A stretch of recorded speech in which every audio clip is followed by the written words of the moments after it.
Hello everybody, my name is CulBlu and I'm bringing out this video of me playing a board game, and today I'm going to be doing a playthrough of Sammu-Ramat. This is a game that I've had on my shelf for a while and I never bothered to learn how to play it, but here I am learning how to play it. So woo, let's go and do this. Alright, so let me go ahead and zoom out to our view here. And what we're going to do here is, normally when I do my playthroughs, I probably shouldn't do it in both my playthroughs and my reviews and everything. But when I do my playthroughs, I try to walk through a tutorial as well of the game. So I try to teach the game. That way, when we start playing, it makes sense of what's happening. And then I do a playthrough. So for this one, I'm going to play through what's called the Plutorial, which is what's built in here into the game. And the Plutorial is just basically a plate tutorial that they have built in. And I'm essentially going to walk through explain some of the things on the board, and then I'm going to walk through the solution that the Plutorial has before us to actually get to a winning state of the game. So that's just me explaining what I'm going to be doing. And I'm going to use that as a jumping off point to kind of explain the game, and that makes sense. Oh, and also before I forget, let me get our background music going here. So cool, because I love my background music. And yeah, let's go ahead and start through with our teach of the game, and then we'll go through with our playthrough as well. So, Sammu-Ramat, the whole point of this game is for us as a collective, as a cooperative, because this is a cooperative game, to basically take care of the kingdom, make sure that we don't get overrun, make sure that we don't have the queen assassinated, who's Sammu-Ramat herself. So we don't want her assassinated, and we have to play various cards with our, take various actions to get us to a victory condition. And the victory condition will depend on the scenario that we play. For the Plutorial here, we're not going to be playing any specific scenario, but we're going to be playing something close to the rebellion in Egypt. So the rebellion in Egypt, this is the setup card for it. This is the victory condition here. It says at the end of the month, have no public unrest. The map. On the map, and then have all those things. But for the Plutorial, we're gonna ignore that a little bit. And then on the other side is going to show us the setup for this particular scenario. There are a bunch of different scenarios, I can't find the scenarios, but there are a bunch of different scenarios, and they have different letters from A, B, C, D, and E. As you can see, oh, okay, well, you can't see. Sorry. There's a bunch of scenarios, as you can see here, with different letters A, B, C, D, and E. And you can even play a full campaign in this game to where you go through scenario 1, or scenario A, and then after you do that, you do scenario B, and then after you do that, you do scenario C, so on and so forth. But that's kind of a generic idea. If you want to think of a mechanic to give a shortcut to how to think about this game, you can think about this game as Pandemic, but with more steps. Which, surprising for me, is not that bad, because I don't like Pandemic as a game. It's a little bit too basic with having to wait around for things to happen, so I tend to avoid Pandemic style games, or games that kind of follow a similar format. But this game essentially follows that same similar format, but it gives you a lot more control and agency, and I like it a lot. So I guess spoiling my review coming up here soon. But for the most part, our goal is to basically get our kingdom looking like a certain thing. We want it to look a certain way, have certain conditions, and then if we are able to do those and sustain those, then we win the game.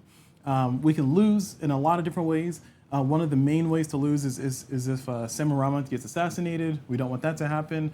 We can also lose by having no control on the board. We can also lose in one of these 4 ways by having any of these tracks reach to the skull by the end of the round, and not remedying that. That can lead us to a loss condition as well. So we basically have to make sure that these resources are on the board. We have to make sure that the queen is not assassinated, and we also have to make sure that we don't lose before we run out of time. So make sure that we reach the goal before our time runs out. So that is essentially what that is. So I'm going to go ahead and explain very briefly what's on the board and what we're looking at, and then I'm going to start walking through the Plutorial, because that's going to help explain what the characters can do, what players do on their turns, and everything like that. This is a cooperative game. It can play between 1 to 5 players. The Plutorial is going to have us playing 2 characters, or playing 2-player, set up for 2-player. I'm going to do a solo playthrough afterwards, so if you want to skip to the playthrough, feel free to use the time code here in the YouTube video to skip to the playthrough. Also, if you're watching live on Twitch, because I live stream on Twitch, which is twitch.tv/CulBlu, that's CulBlu, you won't be able to skip ahead because we'll be hanging out live. But feel free to join the chat if you want to watch some of my live streaming here for people watching later.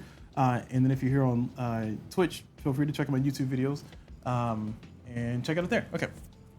All right. Oh, sorry. My YouTube channel is youtube.com/CulBlu vlogs. That's CulBlu vlogs. All right. Cool. So let us start with the explanation. So over here we have our resources. I just have it on this little turntable so it can kind of take up less space because I need there's a lot of different resources, and I have them in my trays here, and I was kind of taking up space, but that's the most accessible way I can get to them without it being too much in the way. And there's a few other things here on the board. So over here we have our entire map. We are in Southwest Asia or Northwest Africa. Wait, Southeast Asia. No, Southwest Asia. I said that right. Or Northeast Africa, or as some people like to call it, the Middle East. I don't like to call it the Middle East. I like to call it the Southwest Asia. So that's what I'm gonna call it. But we're in Southwest Asia. You can see Egypt is over here. Here is Men-nefer, the capital. I think it's the capital of Egypt. Don't quote me on that. Jerusalem's over here. And then we have Syria right there. And we have CulBlu right here. That's going to be the main kingdom that we're trying to protect. And a whole bunch of other stuff that people might have familiarity with, like Babylon and so on and so forth. So these are the various regions, or this is the main map that we're playing on. And these circles represent various regions that we want to control. So it's a little bit less of a like, this is my city, this is my neighborhood. This is more like a, no, this is the region for Egypt. This is the region for Kush. This is the region for Syria, so on and so forth. Within each region, generally speaking, there's going to be a few different locations. Well, in every location, there's going to be a capital and there's going to be a non-capital. So the capitals are going to be the bigger circles. So for here, for Kush, you see that we have Napata. Napata is going to be the capital here. This is also where I can build a kingdom. So I had to deliver kingdom pieces, as these are called. And I essentially need one of each of these pieces in the capital city before the capital city can become a city under my control. And control of the city brings a lot of benefits to it. One of the main benefits is that it gives me access to another person to consult. So I will be wanting to do that as much as I can. Now, I mentioned before the losing conditions. The winning condition is that we need to get the board in a certain to look a certain way, and that depends on the scenario. And the way that we'll be doing that is we'll be using our characters over here. Actually, sorry, I'll point to it. We'll be using our characters over here, and this is just a little close up here. So we'll be using these various characters, and as a player, we will have one of these characters that represents us. So this is our personal character because these character cards have two sides, and I'll bring a character card here on the overlay, if I can find them. There they go. So we can kind of see the anatomy of a card here. So let me swap that over, turn that on. So this is another character card. This is essentially the same thing that we're looking at, just a little bit bigger, so we can hopefully read it a little bit easier. I'm not going to bring all the cards over here, but I'll read stuff out as we go along. So over here we have a character. This shows what city they're from. So if we go to our main view over here, we can see that this city here should match Babylon. So that's the Babylon city. It might be a little bit hard to see on the screen there, but that's the same symbol. So whenever I capture Babylon, whenever I have the control of Babylon, I will have access to this character to consult, and I can use her abilities, and I can walk around with her, so on and so forth. So that is what that shows. Over here is a type of resource that they start with, and just kind of the specialty that they have. So this is a resource that this character start with. They'll start with 4 of those usually. Here is the name of the character, Lilith. This is a symbol to kind of remind me of what their specialty is, which is medicine, and she's an herbalist. And then down here, this is just kind of some flavor text. And we usually have 2 abilities. One's kind of a passive, one's kind of an active. So the passive is as you play with that character, they will have this particular ability about them. And then the active means that when I activate this character, should I choose to do this particular action, this is a special action they can do. They can kind of somewhat break the rules a little bit. So they have I mentioned before, they have a public side, and they also have a personal side. And the sides are not identical, not exactly identical, because usually the active ability down here is usually a little bit better. Or I guess not, well, is it the same? Let me see, pay 3 goods to convert 1 supply into 2 medicine. This one's pay 2 goods, to convert 1 supply into 2 medicine. And I think the other ability is the same. Once per month, Lilith removes 1, what is that symbol? Removes 1 assassination attempt on Sammu-Ramat's card if co-located. And same thing on the side. So So usually just have kind of like a slightly better action, but that's because this is your main character and you'll be able to use them a little bit more than others. So that is kind of the breakdown of anatomy of a card. Now, every single one of these characters comes with a standee, and I'm pointing this part out before I explain more of the characters. So every person comes with a standee, and I have all my standees here in a container. So here's Lilith's character, here's Sammu-Ramat herself, here's a Diocese, and so on and so forth. So we have all the characters. They have their own standee, and normally you'll put the standees on the main board, and then we kind of be standing up over here walking around. But of course, because we have an overhead view, it's a little hard to see. So what I've done to kind of remedy that is every character is going to have a meeple on it that matches the color, and that color is going to correspond to where their position is on the board. So we can see that this is Wardia right here, and then this here is going to be Ithobal, and so on and so forth. So that is how we're going to represent where the characters are on the board. Now that we have that established, going back into the characters, there's a bunch of different characters. Some have resources on them, some don't. And the main thing is that this is Sammu-Ramat, and these are the player characters, because the player 1 will have this character, player 2 will have that character, and then these other characters here, including Sammu-Ramat, these are the public characters that we can interact with. These are the public characters we can interact with. Now, the difference between a public character and a personal character, it will be the actions that you get. So if you look at this card here, this card will show, depending on the player count, which in this case we're doing a 2-player game for the Plutorial, it'll show you how many rounds you'll play or how many months. In this case, we'll play 8, and it'll also show you how many actions they get to do. So in this case, if you're doing if it's your personal advisor on a 2-player game, you will get 3 actions with that character. So you can use their special action, or you can do whatever other activities you can. The public advisor for a 2-player game, you can do 3 actions with them, and then Sammu-Ramat for a 2-player game, you can do 2 actions with her, and then you can see if you go a higher player count, you get less actions, but you have more players. So it's kind of like a built-in balance, if you will, of the things. So that is why we want to differentiate between personal and non-personal characters there. So, looking through here, we have Wardia is going to be player A's character, or I said player 1, but player A's character, and we're gonna have Besame is going to be player B's character, and we're gonna play through the Plutorial. The Plutorial, like I said, is going to kind of explain how the game goes and explain some concepts of the game. So I'm just going to kind of let that speak for itself. The other things to talk about on the board is that these yellow pieces here, these are the militia. This is the military that we have, that we control. That'll help us fight back against the invading armies. And the invading armies right here will be the red pieces. There's currently 5 there and 5 there, looking very menacing. Over here we have the orange, and the orange is going to be considered supplies that we need to kind of get out to our troops, and keep them all nice and supplied so we can have our society. Here we have diviners. Diviners are just like our religious leaders. They also need to be in a location for us to have control of it. And then finally we have medicine, which will help us fight plagues and sickness, and that is kept on this track. We also have here gates. These gates here, and well, I don't have to bring them an overlay, but I'm going to bring an overlay because I can. We have gates, and these gates will essentially allow or represent where we have control. And kind of a big thing that we want to do is we want to build gates as many places as we can. We can only build gates in the capitals of each spot, and we do start the game with a few gates. And the conditions to get a gate, and the Plutorial will help us get to this too, but the conditions to get a gate are that when we check at the end of a round, for gate conditions, we must have at least 1 militia, we must have at least 1 diviner, we must have at least 1 medicine, and we must have at least 1 supply in the capital. If we can have all those things, then we're going to be able to build a gate. And like I said, when we do, we will get a character from that location, using our example of, well, I don't know where Lilith went. Oh, there she is. Using our example of Lilith here, if we were to build a gate, so if we were to successfully build a gate here in Babylon, then we would immediately unlock Lilith for public usage. So we would add her to our tableau over here of characters that we can consult. She'll get her resources, and then we can use her, or put a meeple on the board, represent her, and we can kind of walk around, do actions with her, and so on and so forth to kind of help us solve this puzzle of ruling our kingdom.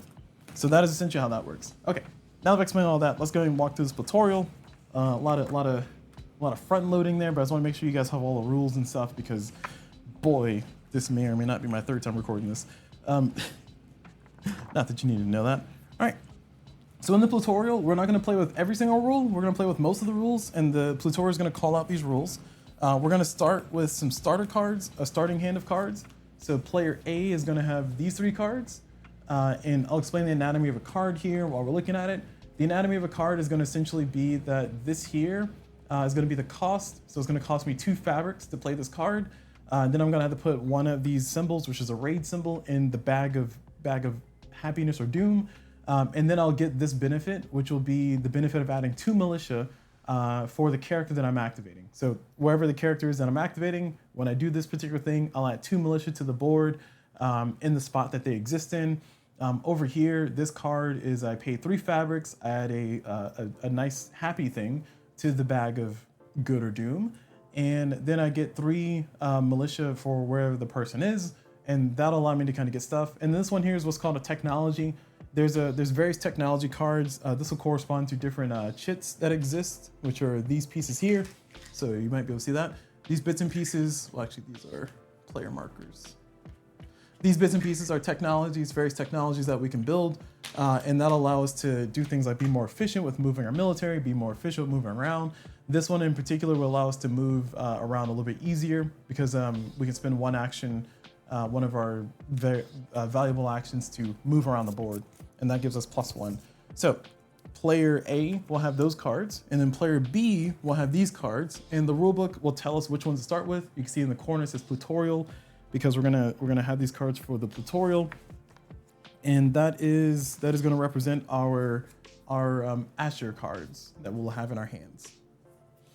So on our turns, we'll start working through this. On our turns, and every round, the players will decide who's gonna go next.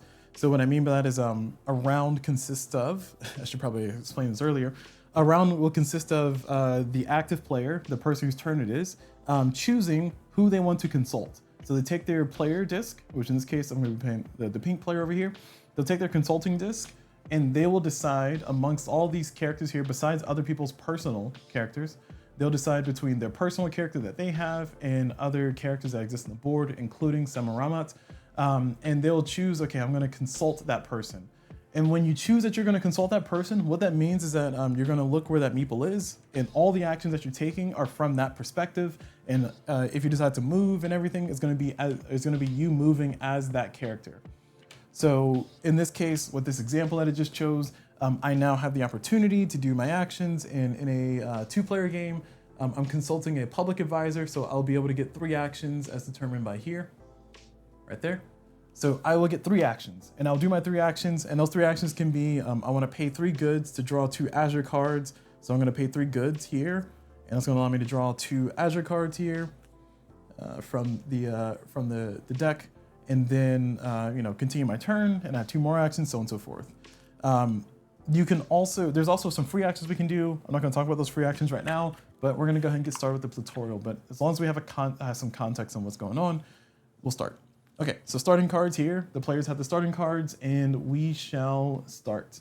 So the Plutorial has the board set up this way, and it says, okay, now that you have the board set up this way, try to solve, oops, those don't exist yet. But now that you have the board set up here, try to solve the problem of defeating all of the kingdom people in the 2 rounds that you have. So the game gives you 2 rounds, which are represented by these event cards. And the Plutorial is gonna walk us through a skeleton version of the game. It's not gonna be using every single rule. It's gonna be using a good number of rules though that exist in the normal game. So we're just gonna go ahead and play through it. So first and foremost, we have to choose. First and foremost, at the top of the round, we need to activate one of these event cards. So these event cards will determine will be our timer. Each one of these represents what's called a month. And as you saw on the card for a 2-player game, we are going to play through 8 months or 8 rounds. So at the top of the round, following this little chart right here, sequence of play, at the top of the round, we're going to do what's called spread, and then we're going to look for an event. So spread is something that's not going to be relevant right now, but because Plutorial is going to ignore that completely. And then we're going to do an event. So for the event, we're going to go ahead and reveal this card. And this card is going to be the first card that we're going to play for our event. So here is going to tell us the location. So this symbol matches with symbols that exist here on the board. So this is the symbol for Egypt. It's hard to see because it's a little bit small here on how I have my camera set up, but that is the Egyptian symbol. And it's saying at the location of Egypt, do these things. Now these things here says we're going to have to remove 2 supply from Egypt, and then we're going to draw a token from the bag. Now in this game, whenever you have to, kind of similar to any other kind of pandemic style game or game where you're trying to resist the spread or stop the spread of a thing, anytime you have to in this game remove a thing that you do not have, you'll have to put in a corresponding negative effect marker. So in this case, for supplies, every time I need to remove a supply that I do not have available at the location, I must add a public unrest to the bag. So here's a little bag of doom. Sorry, put this up there. Here's a little bag of doom. It's currently empty. What we're going to do is we're going to take 2 of these torches, which are going to represent public unrest, and we're going to add these 2 torches to the bag because we're supposed to remove 2 supply. We could remove 0 supply because there's 0 in Men-nefer. In Egypt. So the first one, we're going to add a public unrest to the bag. The second one, we're going to add a public unrest to the bag. Subsequently, if there were a supply in Egypt and we needed to remove 2, we would remove this one as our first part, and then our second part, we would put a public unrest in the bag. So let's just explain that part. All right, now we have this in the bag, and now we got to draw. Now we have to draw from the bag one of our symbols because that's what the card instructs us to do, draw something from the bag. And again, this is all going to be targeting Egypt. So we're going to draw the token, and oh no, it's one of the public unrest. Who could have foreseen this coming? Said everybody who could foresee this coming. This is going to be public unrest, and we're going to always place our effect markers in the capital city of the location. So in this case, we're going to put a public unrest there. Just another thing to add, there are limitations to what you can add and where. Public unrest tokens and plague tokens cannot exist in the same spot. So as a result of that, when you have to put a public unrest, but there's a plague there, it's going to cause the plague to run away. There's rules. We'll go over it in the game because I'm pretty sure it'll show up. But I have to look in the rulebook to kind of get the appropriate explanation of all those things. Just know that there's certain conditions that mean that things will sometimes migrate because of some other negative effects. All right. So now that we've done the bad things here, we're going to go back to our card, and now we're going to read the rest of it. So long distance trading is the name of the card, and it's going to say each consulted advisor may move +1 step this month, and a consulted advisor is considered anybody who I activate. So that's going to be our effect that's in play for this entire month, and we're going to try to use that to our advantage here as we go along. So now that we've done that, all those things, we're going to go ahead and look at our characters, and we're going to decide between these 2 players. If you had a 4-player game or a 5-player game or a 3-player game, it doesn't matter what order you go in, just as long as everybody goes once. We're going to choose which of these 2 players is going to go. What we're instructed to do here for the tutorial is that we are instructed to go ahead and activate. We're instructed to go ahead and activate Wardia. There we go. We're instructed to go ahead and activate Wardia. Oh, also, sorry, our goal. I forgot to mention this. Our goal is to defeat the invading armies. That's it. That's our entire goal. We don't care about any of those things. We care about just fighting back the 2 red armies here. The game told us to put them here, put 5 there and put 5 there. And I didn't explain this earlier, but combat is basically a 1-to-1. So for every 1 military that I send into that spot, it eliminates 1 red guy. So that's what that means. Also, the AI, there's a little bit of AI logic here, as in the enemy military will only move forward if they can win the fight. As in if they have more than your army there. And that's going to be relevant later. Okay, cool. So now that we've done that, we have done our events.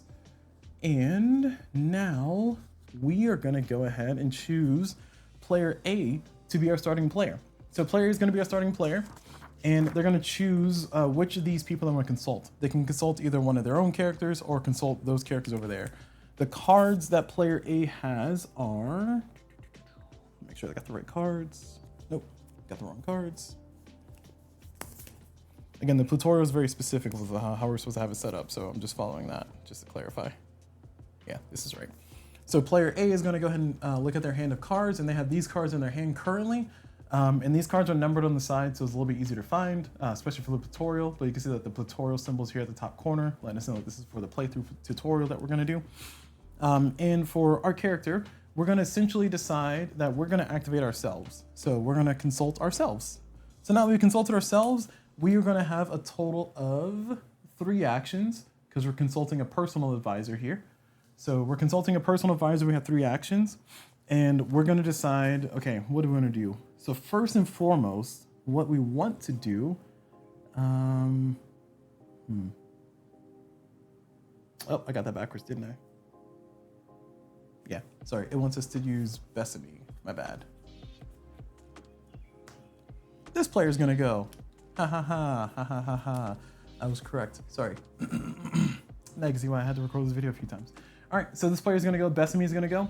And now that Besame is gonna go, Besame is gonna go ahead and do some stuff. So first and foremost, as Besame, we are going to decide that it's gonna bring our attention over to the main board. Besame starts here for the Plutorial. So Besame starts here in Opus for the Plutorial. So I had her in the wrong spot. Which is why I was very confused as to why I'm choosing Besame. I was like, she's not gonna make it in time. Anywho, going back to what we're doing here, Besame is gonna go ahead and activate, and we are essentially gonna build an army in front of the people that are here. Also, this is the wrong card for her.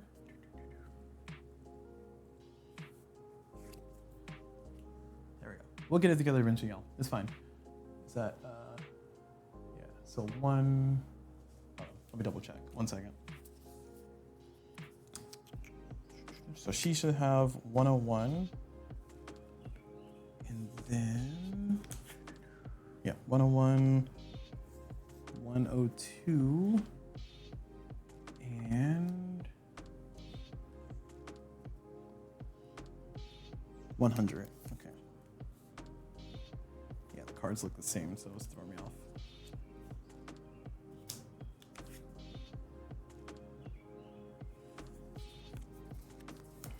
There we go.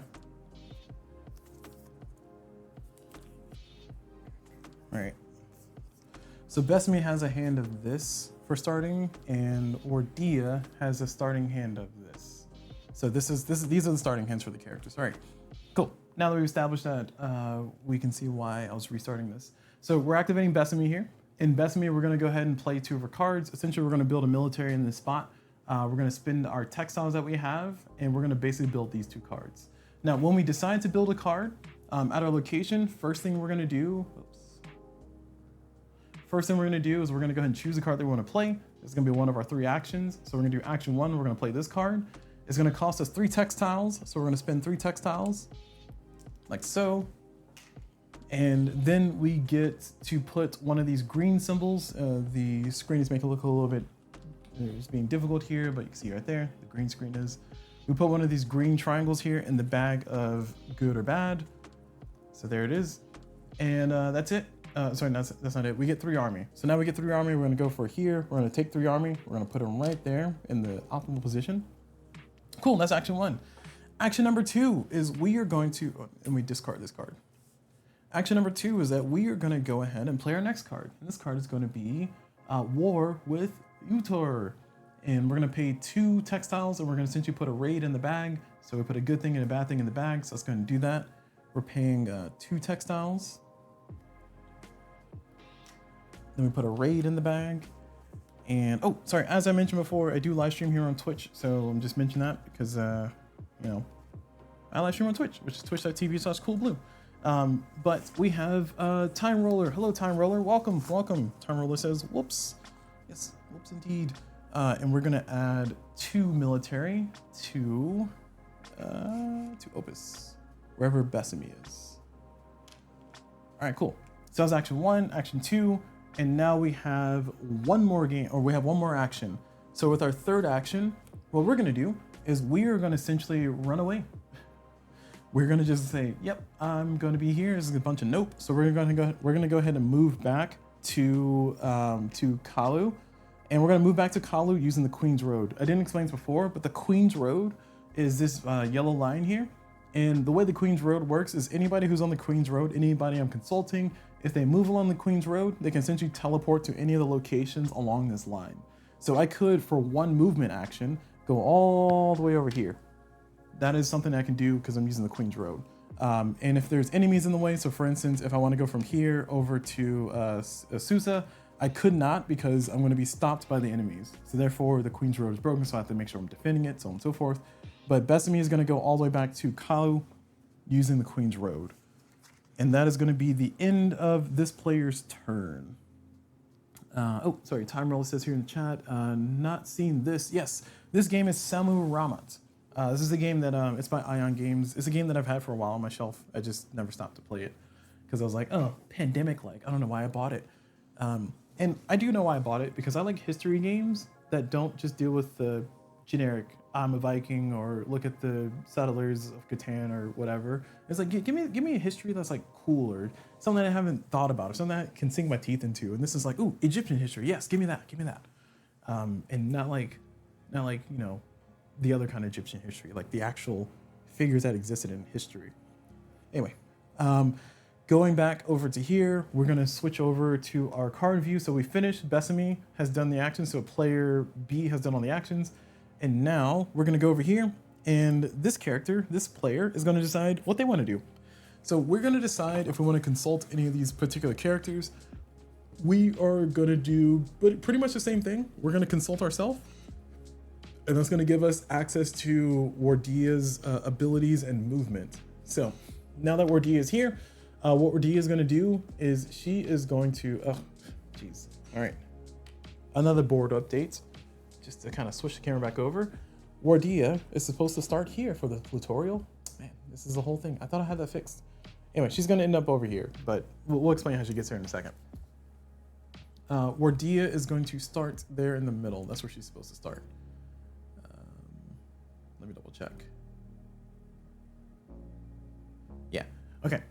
All right, so now that we've done that, we're gonna activate her. And first thing we're gonna do is we're gonna move all the way over to Egypt. And I'll explain why. Because if we look at our cards here, we have a card here that lets us summon 3 military if we're in Egypt. So if we just play this card normally anywhere we are, we will get to put one militia. But if we're in Egypt, so if that's the Egyptian symbol, then we'll get 3 military. So this will essentially allow us to summon 5 military, which is perfect because that's exactly what we want to do. And we also have like a nice little medicine card here that can do some cool stuff. But we're going to take advantage of the fact that Wardia has a really cool ability to move fast. Because Wardia's special ability is that she can move up to 3 steps. And if you combine that with the fact that for this round, we have +1 step for each person consulted this month. For everybody who's consulted this month, she can essentially move 4 spaces. So that's going to be perfect because if you look on the board where Wardia is, now that I put her in the correct spot, Wardia is right here in CulBlu. So she's going to have to take a few steps to get over to Egypt, which is way over here. Because Egypt's way over there.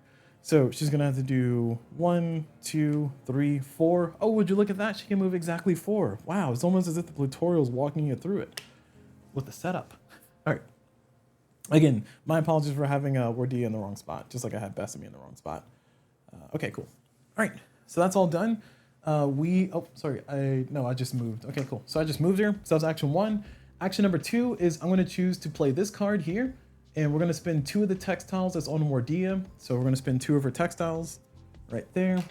And then we are gonna bring up 2 military guys. Put them right there. Cool. And then last but not least, we're gonna add a raid to the bag, which raids are pretty bad, but we're not gonna deal with those during the Plutorial. So there you go, add it to the bag. And that card has been played. And now we are going to go ahead and play this next card. The reason why we moved to Egypt here in the first place. We're going to pay 2 textiles from her player board. So there you go, 2 textiles spent. And then we're going to place 3 military because we are in Egypt. Cool, all done. All right, so that is it. We have finished our turn here as Wardia. And now we can move on to the next play, or well, that's the end of the round. So now that everybody has done their turn, we're going to go to the end of round. It is all listed here. And for the end of round, we're going to ignore some of the things because we're doing this tutorial. So essentially what's going to happen is we are going to skip all this stuff down here. And it's important to note that because one of the things that we will know for our playthrough is that there's a certain balance that we have to have stuff. So what I mean by that is that we have to have a certain number of resources out before we can have a certain level of resources out. So for the military, we are only allowed to have this much military out if we have at least this much supplies out. And supplies, so you can see like there's a little arrow. It's probably hard to see here in the overhead view, but there's a little arrow that's pointing from this box all the way down to this one. That means that in order for us to have this level of military out, we technically need more supply out. In order for us to have that much supply out, we need to have this many diviners out. And that's the thing that's going to be very important. That's a very important restriction for when we play the actual game that the Plutorial is going to skate over for the purposes of just teaching you some of the basic mechanics. So I'm just pointing that out now so that it won't be confusing later when that comes back to bite me in the butt. Okay, cool. All right. So like I said, we're skipping all this end of round stuff, which is going to be the resolve phase. So we're skipping all that stuff down there and we're going to jump right back to the top. And we are also going to skip the spread step. Yeah, we're going to skip the spread step. So the spread step, what will happen is any negative markers that we have on the board, specifically the public unrest and plagues, what will happen is that those will spread to the regions next to them. When they spread to the regions next to them, every bit that's in there that is not able to fight back and put it down will be forced to move out. Now, when I say fight back and put it down, I did not explain how to cure raid or how to cure public unrest or how to cure plagues. In order to cure public unrest, what you need to do is you need to bring three units of military or defense to be able to shut down the protest. So going back over to our board, if we look here for Wardia, you see that Wardia has a little shield, and this little infinite marker reminds us here is that Wardia counts as one defense, and she may move through locations with military in it without triggering an attack. That's very important. But she counts as one defense herself. So what that means is that if I'm able to walk with Wardia plus this military here, these two military guys there, I can put out that unrest. It disappears, it's deleted.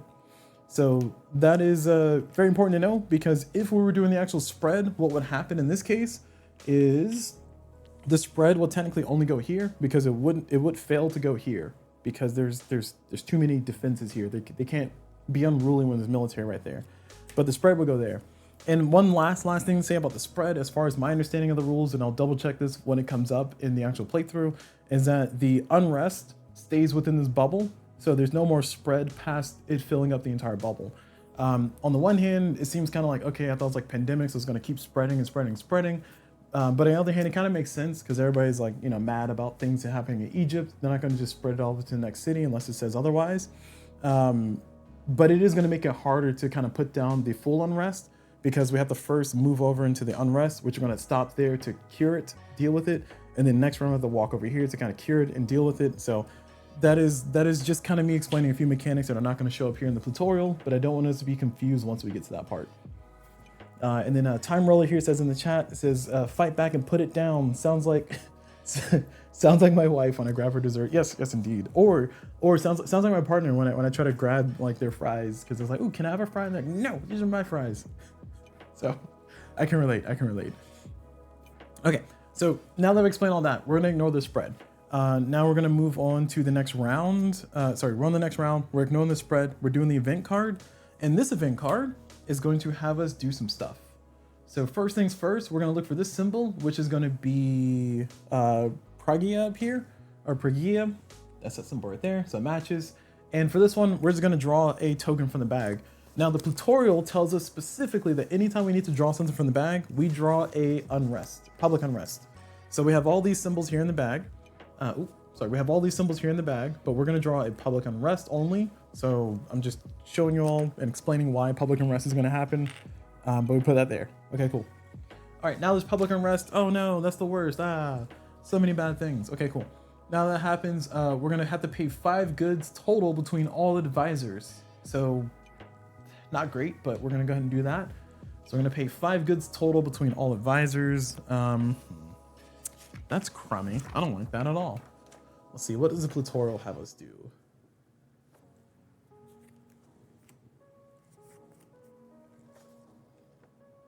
I think the Plutorial just has us ignore it.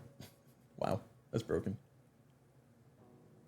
Turn 2.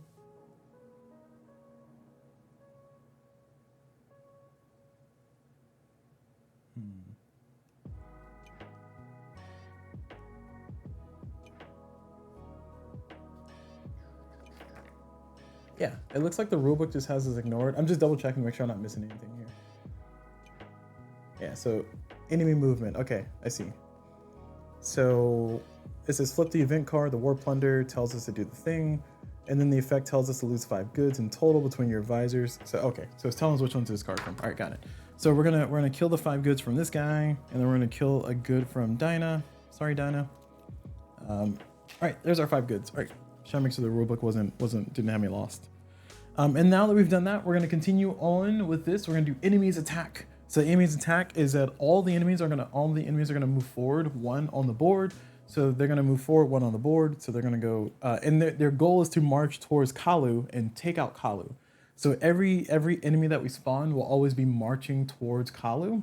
And if we're ever confused about which order to actually resolve things in, there's this little thing handy here in the corner of the board, printed on the board, that shows us that we first check here. Enemies that are here are going to move closer to CulBlu, and then enemies here in Damascus are going to move closer to CulBlu, so on and so forth.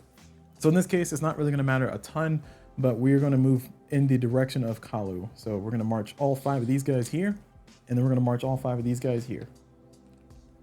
All right, there we go. That's it. So now that we've done that, we are going to go ahead and continue our turns. So now we're going to choose who goes first, and we're going to choose that Wardia is going to go. She has a card left of medicine, and Bessamy has a card left of the mule.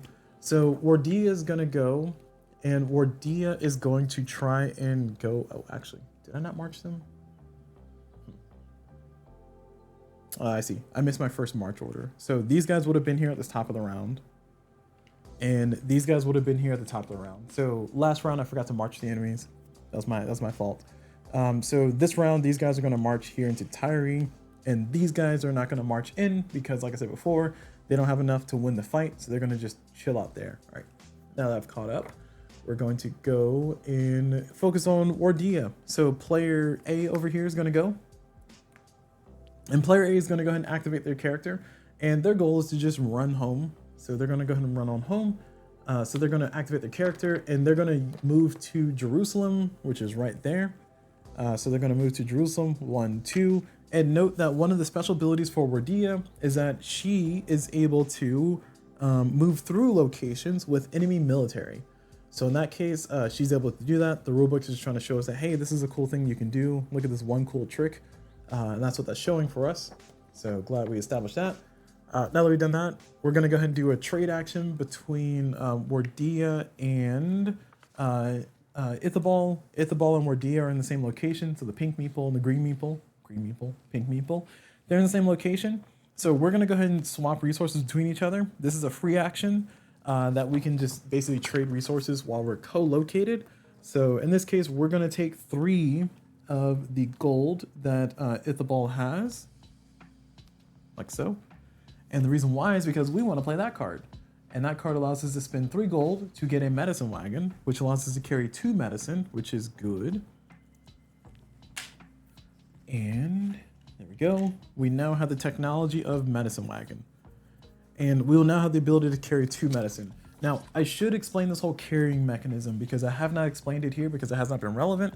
But what carrying means is that every consultant, including Sammu-Ramat and including Bessamy, everybody, is allowed to, when they move, bring along 2 Empire tokens. Empire tokens are considered any of these or any technologies we build. So in this case, I can take if I were moving with Bessamy, which is the blue meeple here. If I were moving with Bessamy from here to Arbella or Arbel, I said that right. Arbella. Maybe I don't pronounce it. Hold on. Arbella. So if I were moving with Bessamy from here to Arbella, what I can do is I can take up to 2 Empire resources with me. So I can take this medicine, which the stuff here is technically in the capital. So all this here is technically in the capital. I can take this medicine with me, and I can take this soldier with me, and then move over here into the next location. So each meeple is allowed to carry up to 2 Empire tokens with them. This is a bad idea because at the end of the round, we're going to check to see if the castles have the necessary things to stay a castle. And then if they're not a castle, then I lose that thing. I lose that kingdom, I lose that gate. And when I lose the gate, I lose all the characters associated with it. And in this case, if I lose the gate here in Assyria, the game is over because, well, I lost the kingdom I'm supposed to be protecting. And 2, I end up losing Sammu-Ramat, which is really bad. So I shouldn't do that. But I just wanted to explain the whole moving thing. That's important because this here says I can carry +2 medicine tokens. And what that means is that in addition to the 2 Empire tokens I can carry 2 extra medicine tokens with this technology. So that's why these technologies are pretty nice. But we've played that technology, so now it's done. We've discarded it. So Wardia has finished that part. And now Wardia is, let's see.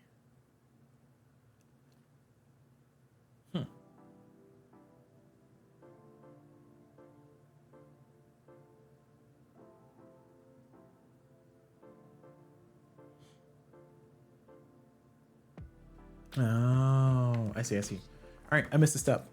So the step that I missed is that Wardia was supposed to, before I did the whole trading thing, because the trading is a 1-to-1. So it's not this simple fact that I can just take 3 resources from Ithobal. I need to have resources to give back. So it's a 1-to-1 trade. So that means that what I need to do first, after moving there, was action 1. Action 2 needed to be to spend one of the supplies here by returning it over here to the board. And then I get 2 of the resources that are produced by Kana here. And these resources are gold. So I'm going to get 2 gold. And then once I have those 2 gold, what I'm going to do is I'm going to trade 1 of my textiles for 1 of his gold. And therefore I'm going to spend those 3 gold, and that's going to give me the ability to build the thing. All right. We're almost at the end of the Plutorial here, so I'm not gonna modify it too much. So we're all good. All right, so we've done that. So that is it for Wardia's turn. That was just showing that we can she can move through military people, which is important. As an important ability that she has. She is a spy after all. Her ability or her title is spy. It also shows us the barter mechanic, which is essentially in a location, spend 1 of the supply tokens there to get the resources that the location produces, which in Kana's perspective is gold. And then also shows us the trade mechanic of trading 1 of my fabrics for 1 of Ithobal's gold, and therefore, oops, you should have 4. And therefore, that gives me the correct amount of resources to do the thing. Okay, cool. So that was this player's turn, and now finally we're going over to this player's turn, and they're gonna choose who to consult.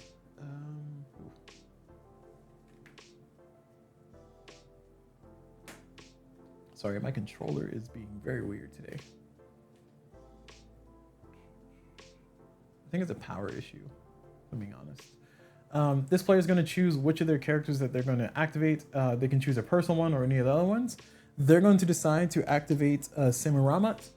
So they're going to activate the queen herself. And note that when we activate Sammu-Ramat in a 2-player game, we only get 2 actions, but we only need 2 actions, so this is fine.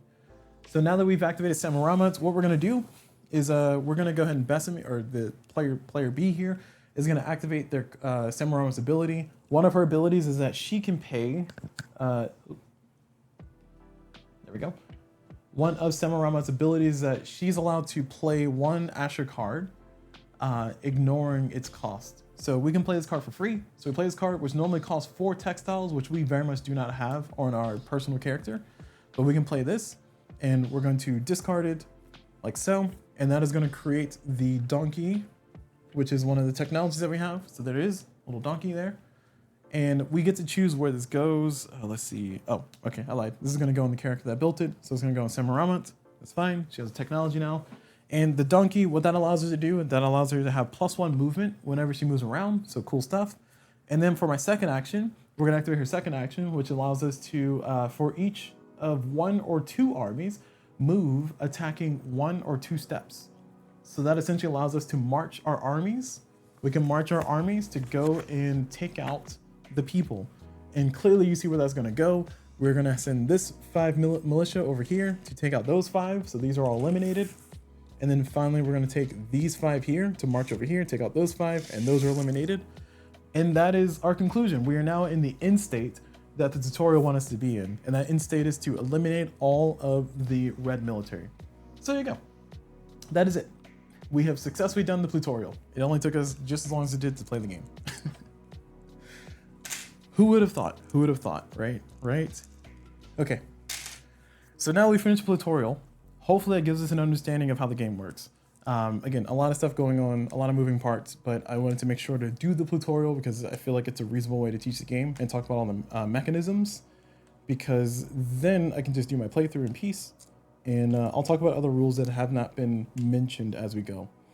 One rule that's important to note is that we have trading locations.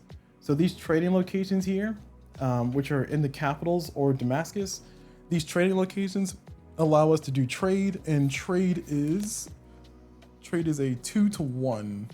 Let me double check. No, trade is a 1-to-1. So trade is a 1-to-1, and that 1-to-1 essentially says you can trade goods between we are doing market trade. At a market, trade any goods for the area's goods 1-to-1. So if I'm in Egypt and I want to do a trade, I can trade any of my resources that I have on my player card over here. So if I'm using Dina, if Dina is here in Egypt, in Men-nefer here in the capital, I can choose to do a trade action. And when I do a trade action, that allows me to trade one of my textiles for one of the symbols that Egypt produces, which in this case I think is gold. So I can get the little gold here, and that is an action. Is that not? No, that's a free action. Yep, that's a free action because it's down here. Now, if I'm in Damascus, which is a special location here, if I'm in Damascus, I can basically trade any one good for any other good. So it's a special location. So it allows me to do that. Okay, cool. All right, that is that. So now that we have a reasonable grasp on a number of the rules, let me go ahead and set up our first scenario, or our scenario that we're going to play for tonight, and we will do that and play the game.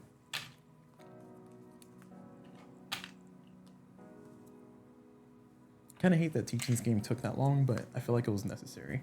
You know, we needed to make sure that we had a good understanding of what's going on, and by we I mean me, because boy did I botch the rules a few times already. Even doing the Plutorial, which is guided, they have all the answers in the rulebook. All right. So we're going to choose which of these cards to do, and I'm going to choose between any of the A's here. So we have Rebellion in Egypt, we have Civil War, we have Civil War in near and far, and then finally we have Queen's Road. So I'm going to shuffle these, and I'm going to do one of these scenarios. I'm not going to be sure which one. I'm looking away from the cameras and the cards.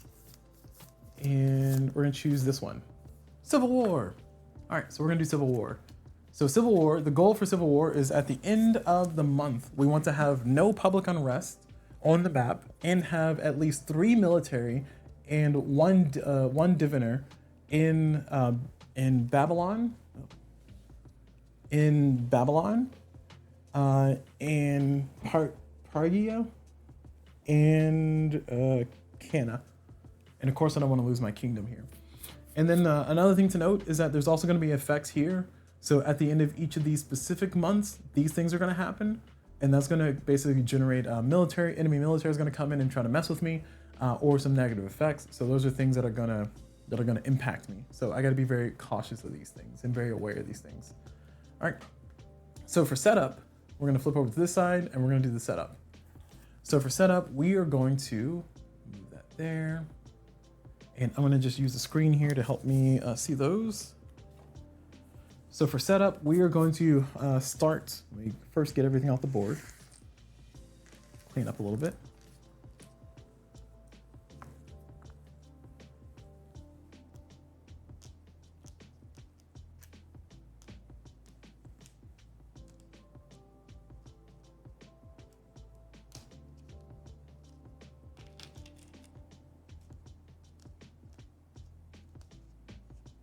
Okay.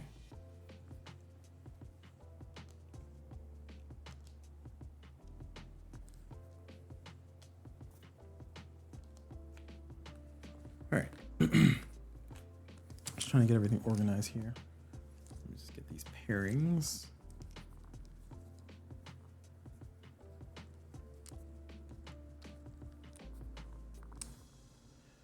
Okay, so we're definitely gonna have these guys here. We're definitely gonna have Sammu-Ramat. Oh, you can't see that. That's fine. All right. So now we've done that, I want to set up for a solo game. So I'm gonna play a true solo game. I know some people said that playing this game dual-handed has been more fun for them, but that's not me. So we're not doing that. Also, 1 second. I thought I fixed this. Sorry, I just realized that my overlay has a cutoff at the top. So weird. I don't know why it's doing that. Anyway, that's not fine. That's fine. We're all good. We'll figure it out. We'll live with it. So continuing on here, we're gonna do our setup. So we're gonna put 4 military in Assyria. So 4 military here. And anytime it tells you put a thing for the setup, it always goes in the capital. Just want to clarify. We're gonna put 2 supply here in Assyria. We're gonna put 2 diviners here in Syria. Then we're gonna put 2 medicine here in Assyria.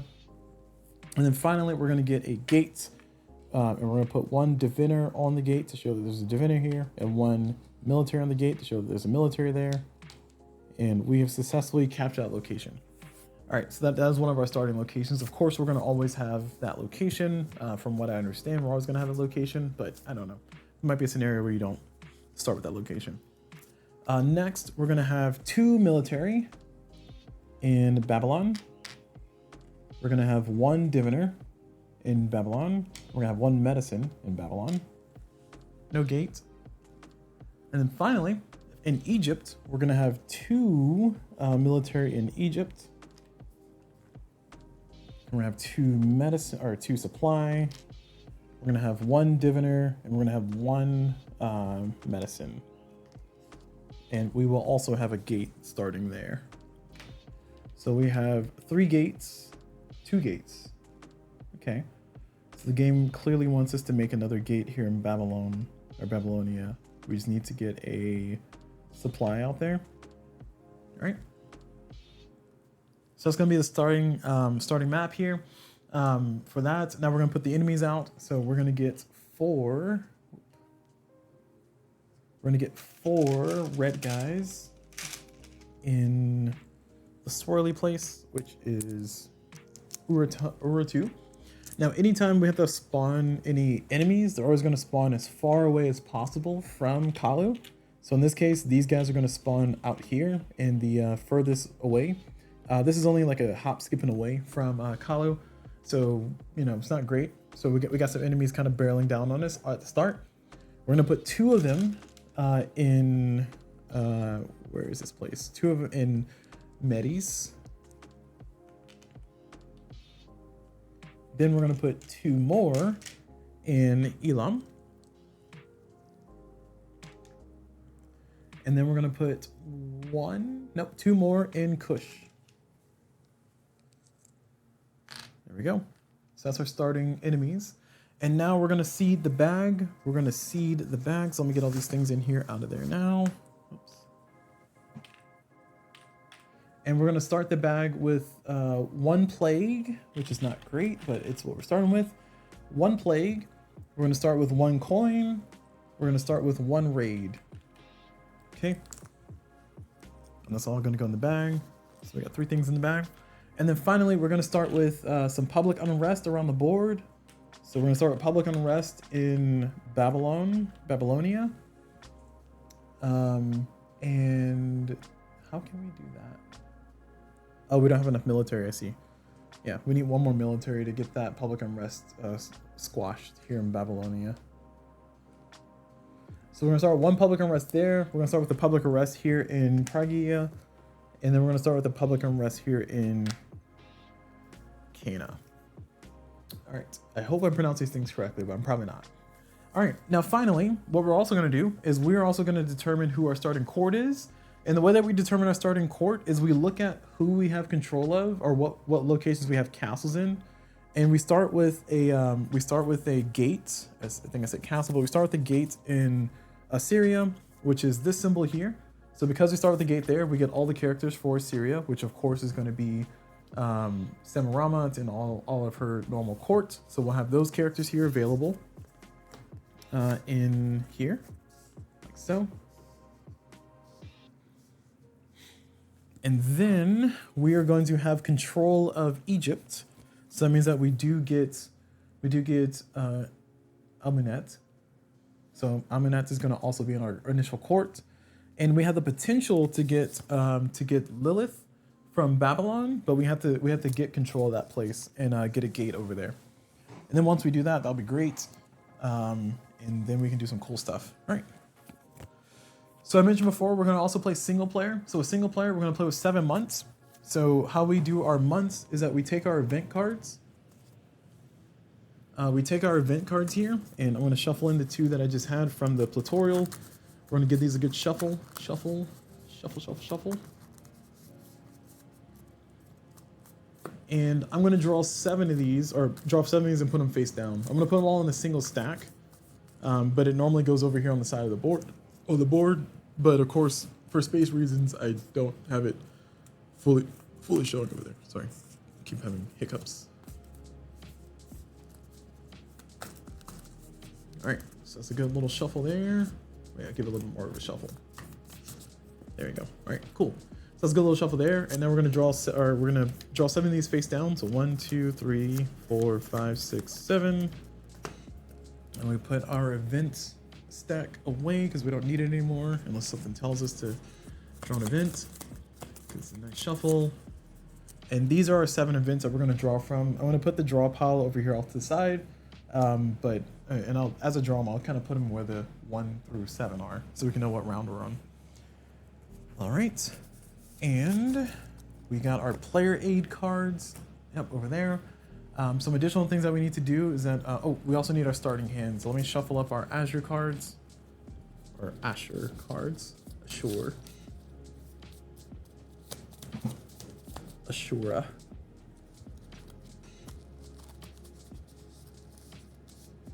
And a little bit of them. And then after we shuffle these up, we're gonna draw a hand of 5. Now, in a normal game, each player will start with a certain number of cards, and your hand limit is 5. But in a solo game, each player, or the solo player, will start with 5 cards, and their max hand limit is 7. So I think you start with 3, and your max hand limit is 5 in a solo or in a multiplayer game. But in a solo game, you start with a hand limit of 7, and you start with cards of 5. So you start with 5 cards. All right. So there we go. We got this going, and we are going to bring our camera over to our side here. And we also will need to play with Sammu-Ramat on her solo side. And it says solo. So this is what this says. It is pretty different from the, not that different, but it's different from the other side. So this one, play 1 Azure card, ignore its cost. This one says for 1 or 2 armies, move or attack, taking 1 to 2 steps. In this case, we're on this side. So it says play 1 Azure card, ignoring its cost, or pay 3 goods to draw 2 Azure cards. And then the move army thing at the end. Okay, so I'm playing on her solo side. And I don't think I need to choose a personal. No, I do need to still choose a personal. Okay. I kind of like having Wardia as my personal. I don't think she gets anything special. Oh, she can move 3 steps instead of 2. Let me think about this. See, I like keeping Besame on the public side, because Besame's public side, and I've only ever played like half a game of this, so this will be my first full game. But on Besame's action side, you can discard 1 Asher card and pay 3 goods to gain 2 army in Besame's current location. And on her other side is, discard 1 Asher card and pay 1 good to gain 2. So it's like, I mean, that's pretty good to summon some army, but I also like the ability to be mobile and walk around. And with Wardia being able to just kind of juke around and do her thing, it feels pretty nice. Some of the other characters, let's see, what does Dina do? Pay 3 goods to convert 1 diviner into a military. And of course, I'm assuming it's pay 2 to do, pay 2 goods to convert 1 diviner into 2 military. Ooh, that's actually strong. All right, was Yonin's personal side. He's pay 2 goods to draw 2 Asher cards. Okay, that's not awful. This one's pay 3 goods to draw 2. Okay. Oh, there's more on the healing ability. Counts as 1 medicine. After an attack in your adjacent, after an attack in or adjacent to Yorn's location, return up to 2 lost military to Yorn's location. That's actually really strong. Ooh, I might go with him. Like I've used Wardia in Besame because like that's kind of what you started with, but that ability is pretty strong. Let's see, Eminet is discard 1 Asher card and pay 2 goods to place 1 to 2 diviners in Aminet's current location, then move them 0 to 2 steps. They may pass. Wow, that's so strong too. I mean, one Asher card and 2 goods though is pretty expensive. So, all right, I think I'm gonna go with my boy Yorn here, or Yornan, Yunnan. Oh, I'm saying the wrong words. Okay, Yunnan. That's my character. I never said I was good at pronouncing things. I now pronounce me not good at pronouncing things. All right.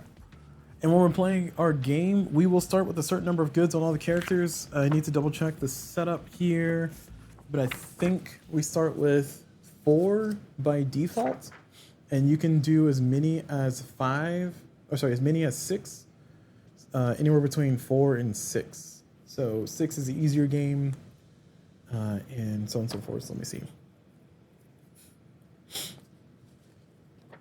Trying to check the, oh, you can't see me, sorry. Trying to check the rule book here.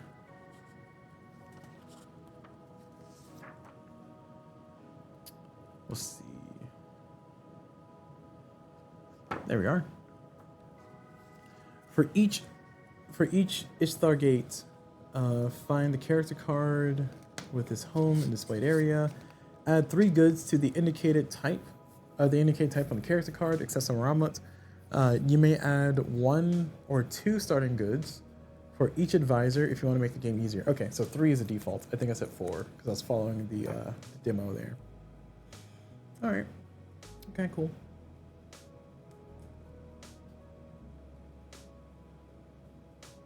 All right. So I will start with. I think I'll just do 4 on each person. So 4 goods. I'll just stick with 4 goods, because I could do 3, but I'm not that hardcore, you know. Oh, also I gotta put everybody in the right spot. So let's see. We'll do my boy Yunnan is gonna be here. He is in CulBlu. Oh man, people flying everywhere. Besame is going to be blue, and she's also going to be in CulBlu. Sammu-Ramat is going to be orange, and she's going to be right there in CulBlu. Wardia is going to be green, and she starts in CulBlu as well. Sometimes the setup card will tell you to start the person in a different spot. So for Civil War, it's not telling me I need to start people in special places, but if I bring up another one, like here, this one tells me that we need to start Wardia starts in Cyprus instead. So we're not doing that. So there's no special instructions here on the setup card, so we're not going to do anything super specific or special. Therefore, Wardia is going to start in CulBlu, and then Eminet is going to go into Egypt. We'll make her the gray one. She's in there. And then finally, we're going to have Dina is going to be the black meeple, and she's in CulBlu as well.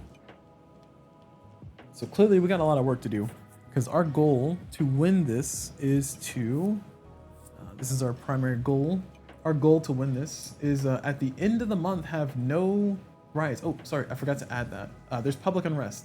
There's public unrest. Oh no, I did add that. Okay, we're good. There's public unrest in all these spaces, so we got to go deal with that at some point.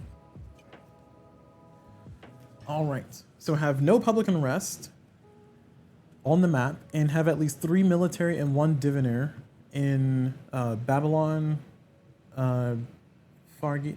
Okay, let me sound it out. Forgia, because I want to say it's like the name of like Pragia or something like that. So I feel like that's what I'm gonna go, or maybe PH like Pharaoh. So Fragia. Yeah, that makes more sense in my mind. Actually, does Pharaoh start with a PH? Man, oof. Rough video. This is a rough video, y'all. All right, so we got the public unrest in all the right spots, and then one in Kano. Okay. All right, cool. Well done. Well done. So for the first round, you should ignore. So if we look at our board here, it says we're supposed to do the spread and events, and it says if this is the first month and the first game of the campaign, proceed straight to the action phase. So the enemies are not going to do anything. We're just going to go straight over here to the action phase. Oh, also I got to get my 5 cards, and I'll draw my 5 cards. So 1, 2, 3, 4, 5. All right, my 5 cards, what are they? Let's see. We got Royal Marriage Alliance, so we can get 3 supplies. We can get 2 diviners, or we can get a ton of stuff if we start in, oh, I didn't get my resources. But if we go to Cyprus and do this card, we can get 2 diviners and 3 medicine. That's a whole lot of stuff. The Sun, this allows us to gain +1 action with a co-located public character. Cool. That costs 4 gold. We have Ia, which costs 2 gold. Did I say gold? No, 4 jewelry, whatever that is. And this is gold. So 2 gold. And it's Ia. It allows us to get 2 diviners if we go to Cyprus. So we clearly want to go to Cyprus. So we can activate these. We need 2 gold and we need 2 textiles to do that. And then finally we got something for supplies. We can add something positive to the bag. Okay, that's pretty good. All right, so we got a reasonable hand of cards here. I'm looking forward to it. Let's go back over to the board and let's start by doing our spread and event. So first and foremost, we're gonna do the spread. So the spread is public unrest. It's gonna just go, we hate it here. Everything sucks. Do we even have enough to do this? I think I need 6 of them. There we go. All right, so public unrest. Everybody's unhappy. Nobody's happy. People are rioting. The people are rioting. All right, so we did the spread, and now we do the event. So we're gonna draw the events, and this event is gonna tell us to lose 1 military in Phrygia, and there's no military for us to lose. Therefore, we're gonna add 1 raid to the bag because we have no military to lose. That is unfortunate. So we're adding 1 raid to the bag. Raid, there we are. It's not good. And now this one says add 2 military in Phrygia. Oh my gosh, jeez, they're just coming after us, aren't they? What jerks? So add 2 of them, and again, when we add as far away from Kalu as we can, which in this case will be right there. And that's it. Phrygia attacks. So that card was quite trash. Thanks, trash card, for being trash. That's number 1 up there. Okay. So now that we're done with that, we're gonna skip the enemy attacks, draw cards and stuff. This card should be over there. And now we get to do our turn. So when playing solo, I'm gonna get 3 discs. When playing solo, I'm gonna get 3 discs to activate. So I'm gonna have these 3 discs to activate. And when I activate every single activation, I can do 2 actions with anybody. That is what it calls out here. So I get to do 2 actions with everybody. So I essentially get 6 actions before the round is over. And that gives me some time and space to do some stuff. So we got our work cut out for us for sure. But we're gonna try to consider doing some really cool, fancy, smanty actions. Will we be successful? I don't know. I mean, I'm hopeful. You know, as I say, I got this. Sorry, we're doing Civil War. I'm gonna put this gold card over here. Put it right there. There we go. I can bring it on screen. Okay. So we gotta contemplate what we want to do. So with these items that we have, and I'm gonna go over to the map. With these items that we have, we can do some really cool stuff if we get stuff over to Cyprus. So if we go over to Cyprus, we can do these 2 cards. Now, the concern that I have is the cost of those things. And Cyprus is way over here. Wardia is going to be our best person to walk over there, but Wardia can only move 2 spaces per step, which is what her card says. So sorry, I'm trying to. Oh, see, that's gonna beat the death of me there. See that? You see that? I could fix it. I'm not gonna fix it right now. But Wardia can move 2 steps, so that means that I can move her from here, and for actually this is the Queen's Road. Oh well. Shoot. All right, you know what? I think what we need to do is we need to focus on getting Babylon under our control. If we can get Babylon under our control, we get another character, so we can have more space, more reach across the map, and that'll help us out a lot. So, I as much as I want to do this, I don't think I need that many diviners right now. I will need a lot of diviners at some point, but not right now. I do need a lot of supplies though. And both of my supply cards will add some cool stuff. Oh, resources. Sorry, I forgot to put resources on these guys. We said we're going to start with 4. So everybody's going to get 4. And I need to double check if the player characters will start with more.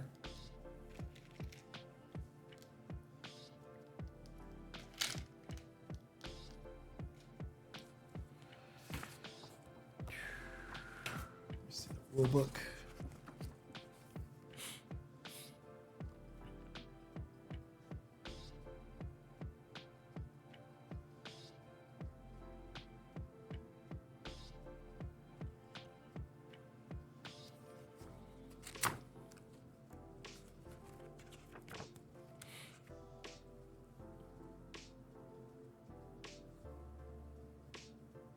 Oh. All right, I messed up on my setup here. Glad I caught that. So I'm actually playing as Sammu-Ramat. So as much as I want to use Yoren's cool side of his card, I unfortunately can't do that. That's not how that works. Boo, boo. So Sammu-Ramat is who I'm playing as my character. Sounds depressing, I know. 1, 2, 3, 4. So it doesn't matter. So she doesn't have any resources, it's fine. All right. Well, thanks game for making it not as fun. I thought me and my boy Yunin was like making like special handshakes and everything. We're such cool buds. Such cool buds. Okay, all right. Let's see. I don't have any cards to summon military, but I can try to build the sun. So what I think I'm gonna do is I'm gonna try to build the sun, right? And I'm gonna activate Aminet. And the reason why is because she can pay for the sun. So I can build the sun, and it's gonna be get +1 action with a co-located public character. So I can get the sun on her, and then I can try to. Well, actually, I shouldn't do that right now. No, you're right. You're right. I shouldn't do that. That's a bad idea. It's a bad idea because she's like there's public unrest. She can't walk over here anyway. So that'll be kind of a lost cause there. And there's also military barreling down our doors over there, so we got to be very careful and watch for that. I'm hopeful that we'll be able to kick their butts eventually, but for right now, we don't have that luxury, you know? We don't have that luxury. Shoot, do I even want to play cards then?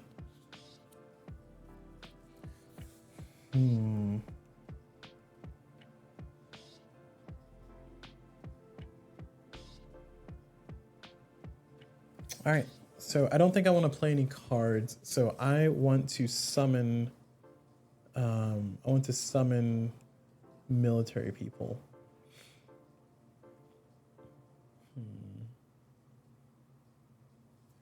Okay, that seems like a good start.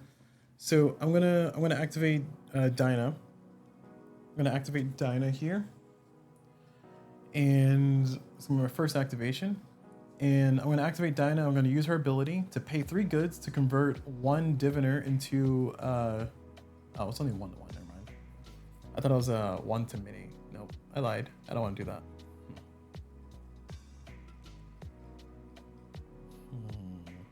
I need military.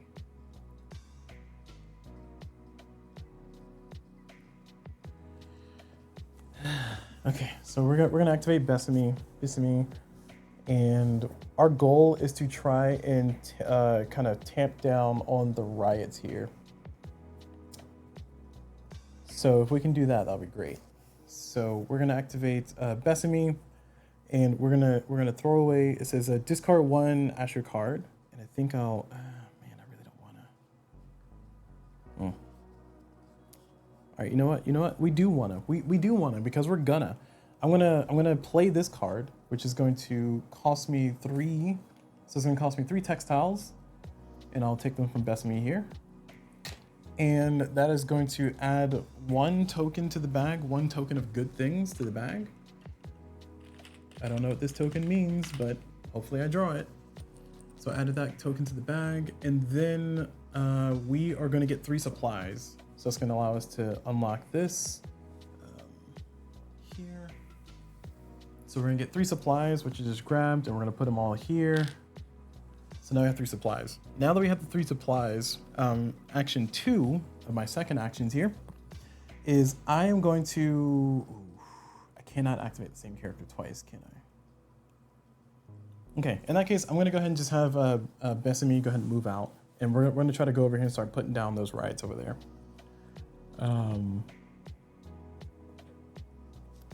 So Besame, which is blue, she's going to walk over here. And she's on the Queen's Road, so we're gonna take 2 military with us. So we're gonna have 3, and we're gonna go all the way over to here. And I don't think I can walk into an engagement. Let me double check.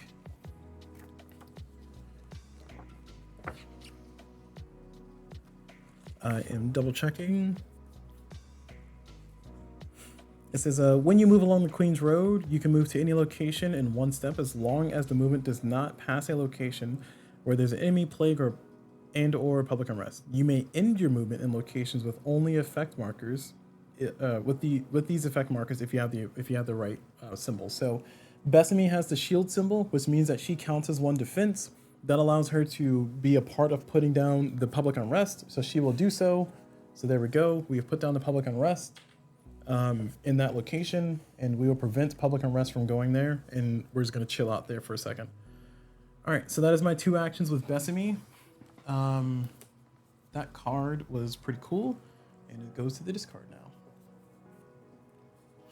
All right, so now we go over to our next activation, and I think so what I need to do is I need to build the military back up that I just took.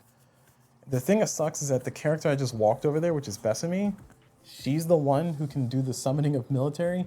The reason why I sent her over there is because I want to put down the public unrest and just kind of deal with that. But I'm starting to think that was a bad idea. I should send Wardia instead, shouldn't I?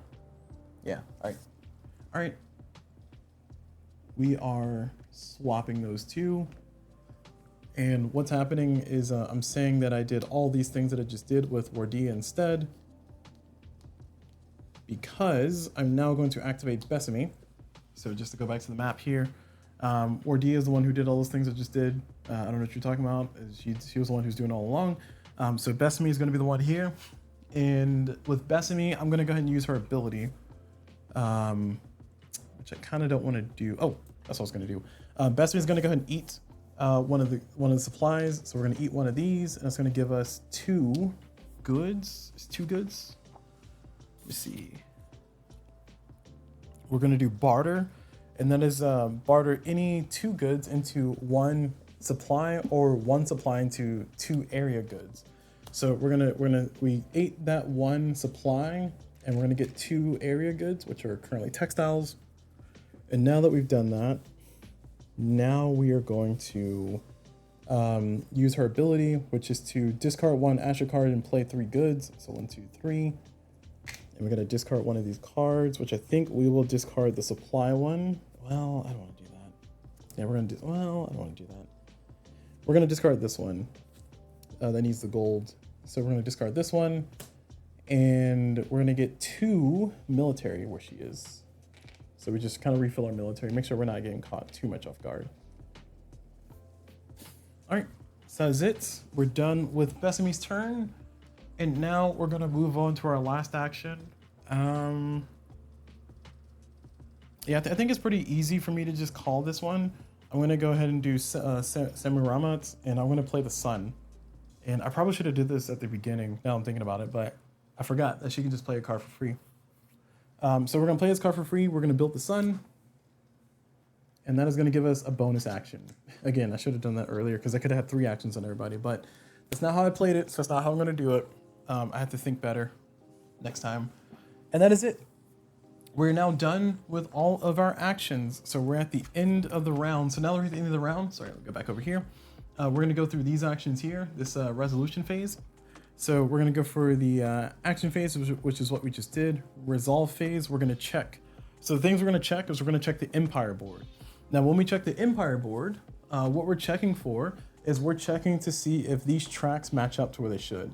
So for instance, if I had military that was down here, so if I had this many more military guys down, I need to make sure that my supply has reached at this level or lower, as in this is empty or lower, before I'm allowed to have more military down here. And in this case, you can see that I'm clearly due, and also I don't have that many military out just yet, but I will soon, hopefully. All right, so we're all good on that one. So we're good on that check. The next check we're gonna do is for Sammu-Ramat. So we're gonna check to see where Sammu-Ramat is, which she is here. And if she is inside of the kingdom, she's fine, as long as the kingdom still exists. And also, if she's outside of the kingdom, she must have at least 1 military with her or somebody with a shield. If she does not have those things, then she gets an assassination token. The assassination tokens are not great. These are the assassination tokens here. And these are assassination attempts. If she ever has 3, or if she ever gets a 3rd assassination attempt on Sammu-Ramat, the game ends immediately and I lose.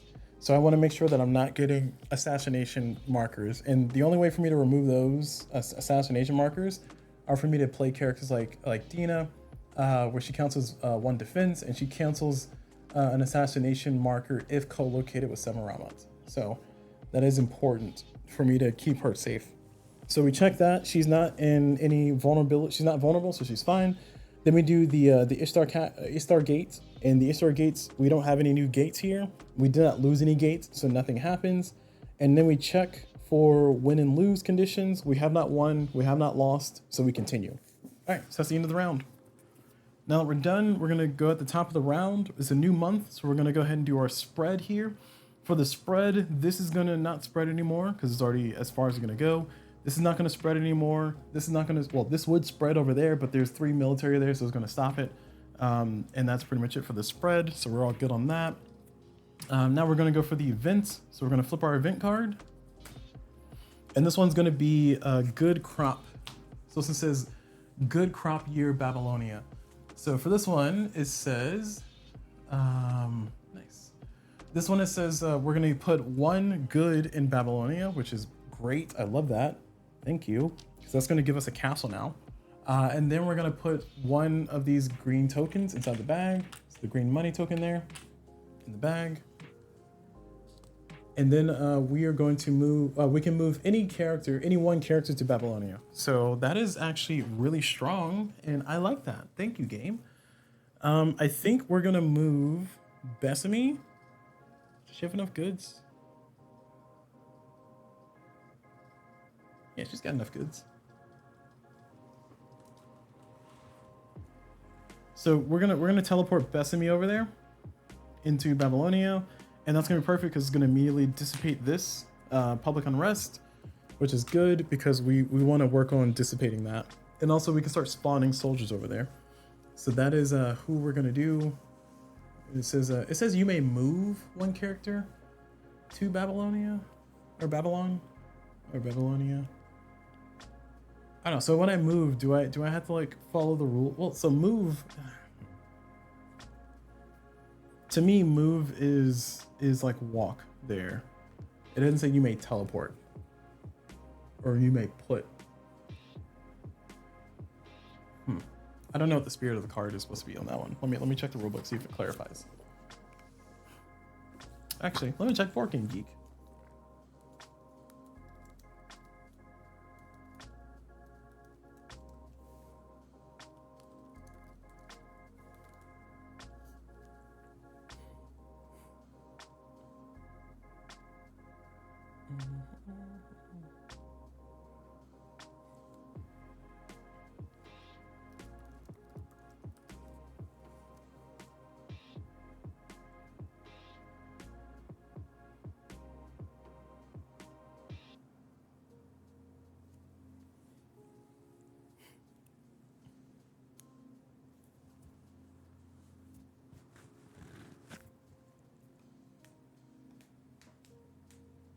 Hmm.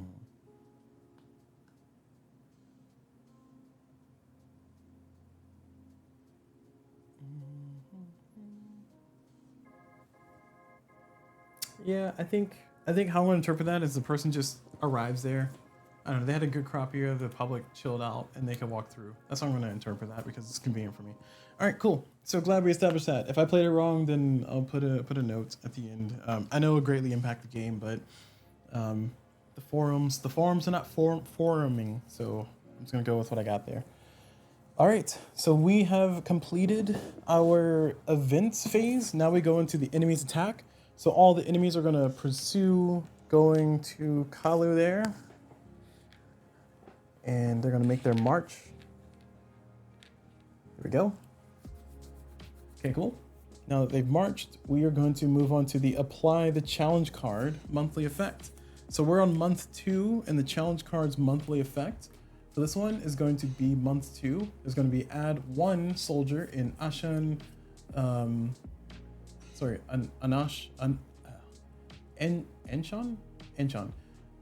Miro in Elmili. Pronunciation was not my forte here, y'all. All right, so we're adding 1 bad guy. 3 bad guys total? Yeah, 3 bad guys. So we're adding 1 there, and where's the other one? I assume it's where they started. Yeah, 1 there. Just kind of just pooping out more bad guys. All right, so that's it. So now that we're done with that, that was the month phase. Now we're applying the monthly challenge card monthly effect. Now we're going to draw a card. Cool. So we drew a card. And now we're gonna gain taxes. Woo! So collect taxes is really cool. The way collect taxes works is for every location that we own, we get to get 2 goods from that location based on what its region is. So we're gonna get 2 textiles. This is kind of like our income here. 2 textiles and 2 jewelry. And we get to just choose who's gonna hold on to these things. It just teleports to them. So we're definitely gonna give these 2 textiles to Besame. And then we want to give these 2 gold to, yeah, let's give it to Wardia, because you can trade those later. All right, so that's our income. A max of 6 goods total. So if you have 5 kingdoms, you can only get 6 goods total, so be careful.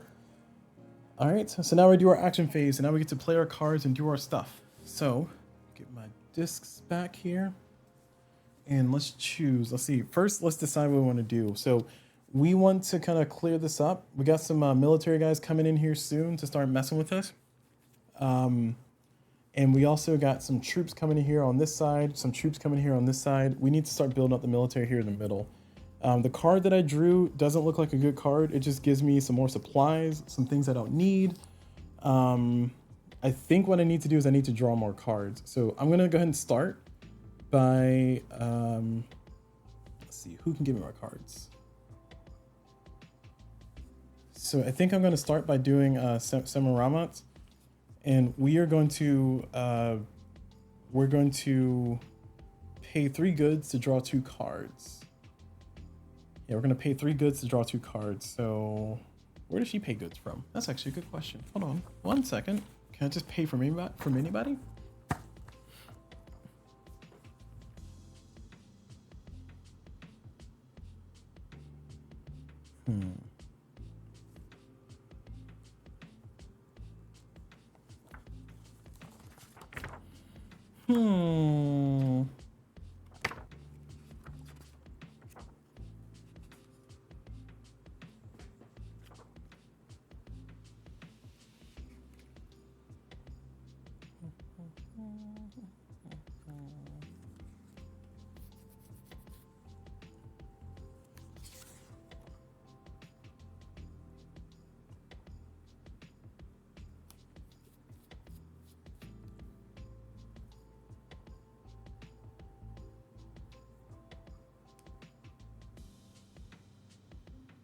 Mm-hmm.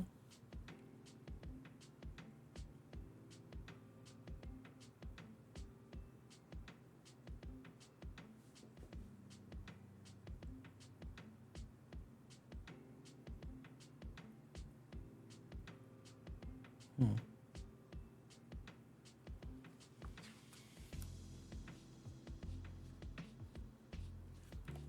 was hoping it would say somewhere. Maybe it says in the appendix here.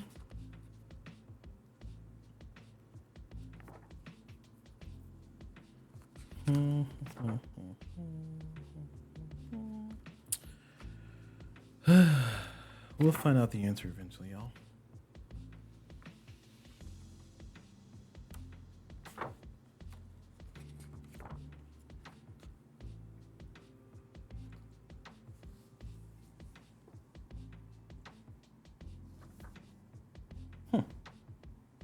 It doesn't say. All right. Well, I'm gonna check Bork and Geek again, and then I'm gonna make up the rules on my own based on what makes sense in my mind.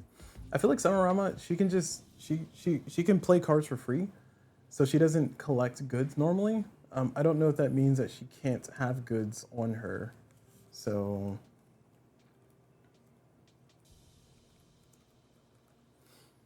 I'm just gonna do a quick search here.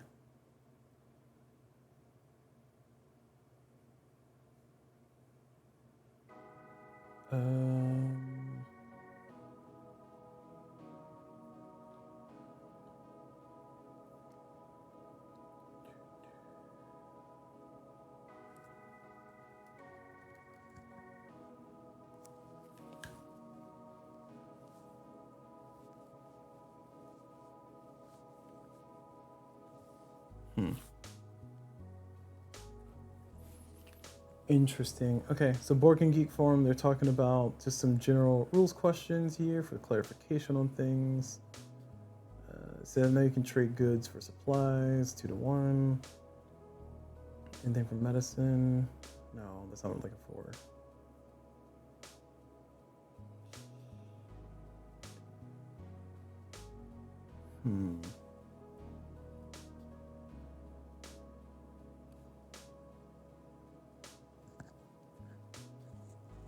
I was gonna say solo. Let me make up solo goods.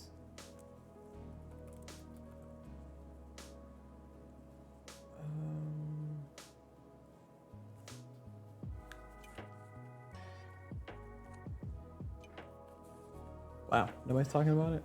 Okay.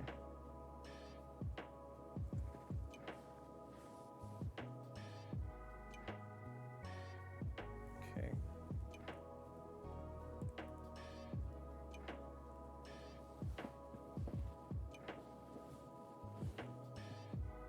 All right.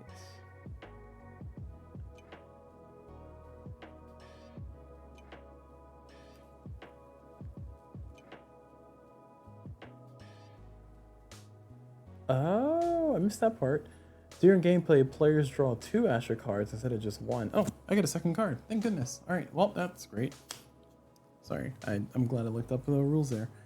So I have 2 cards here instead of 1. This is one of the earliest. This is Serious Cylinder. Okay, so this one says, if I play this card in Babylonia, I will be able to get... I'll be able to get 3 medicine, which is great if I needed medicine, but I don't need medicine. All right, let me keep reading here.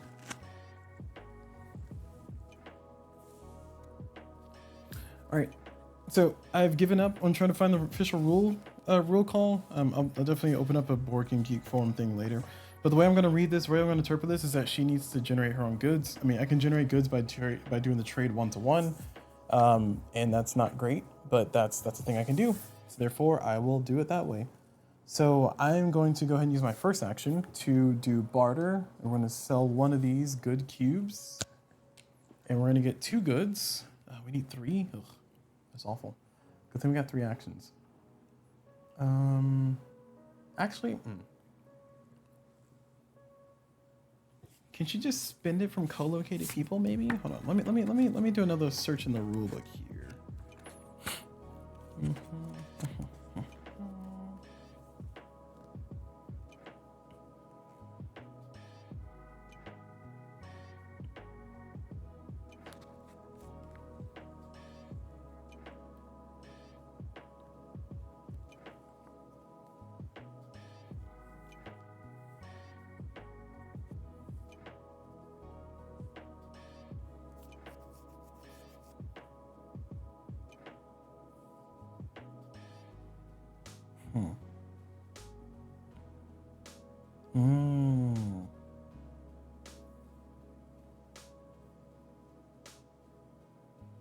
Okay.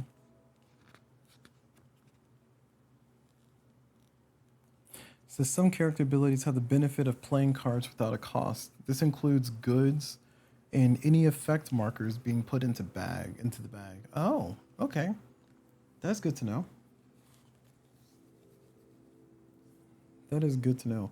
Now, even on her other side, she has. Oh no, she doesn't. Okay. All right. So okay, given that her other side, as when she's a public figure, it says play one Asher card, ignoring the cost, and then the other ability is you get to move armies around.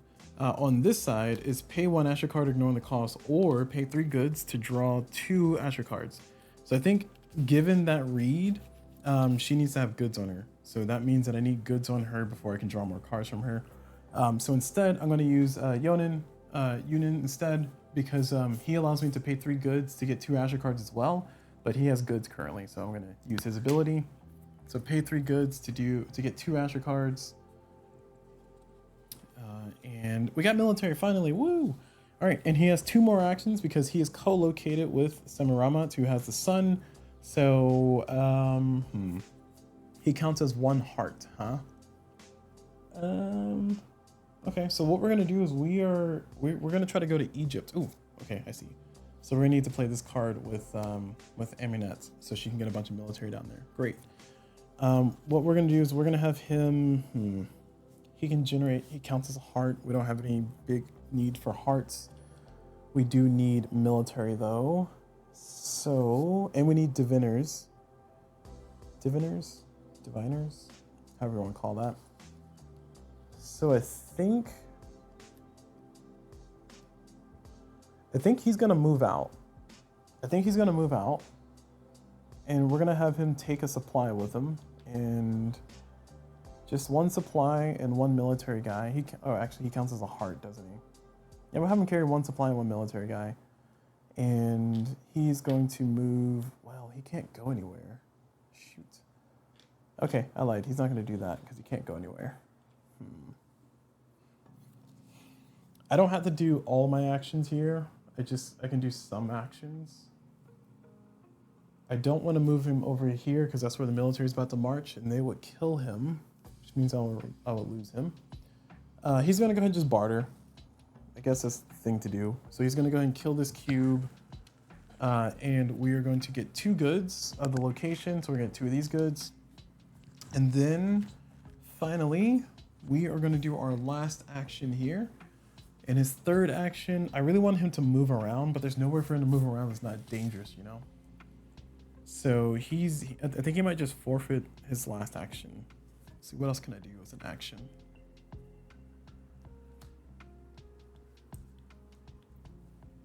I could afford this card to get another supply. So I guess we'll do this one. He'll go ahead and play his card. He's gonna pay 2 textiles. So he's gonna pay 2 textiles here to get 1 good. Oh man, I feel like no, because that just literally undid what I just did. Nope, I'm not doing that. Nope, it's not worth it.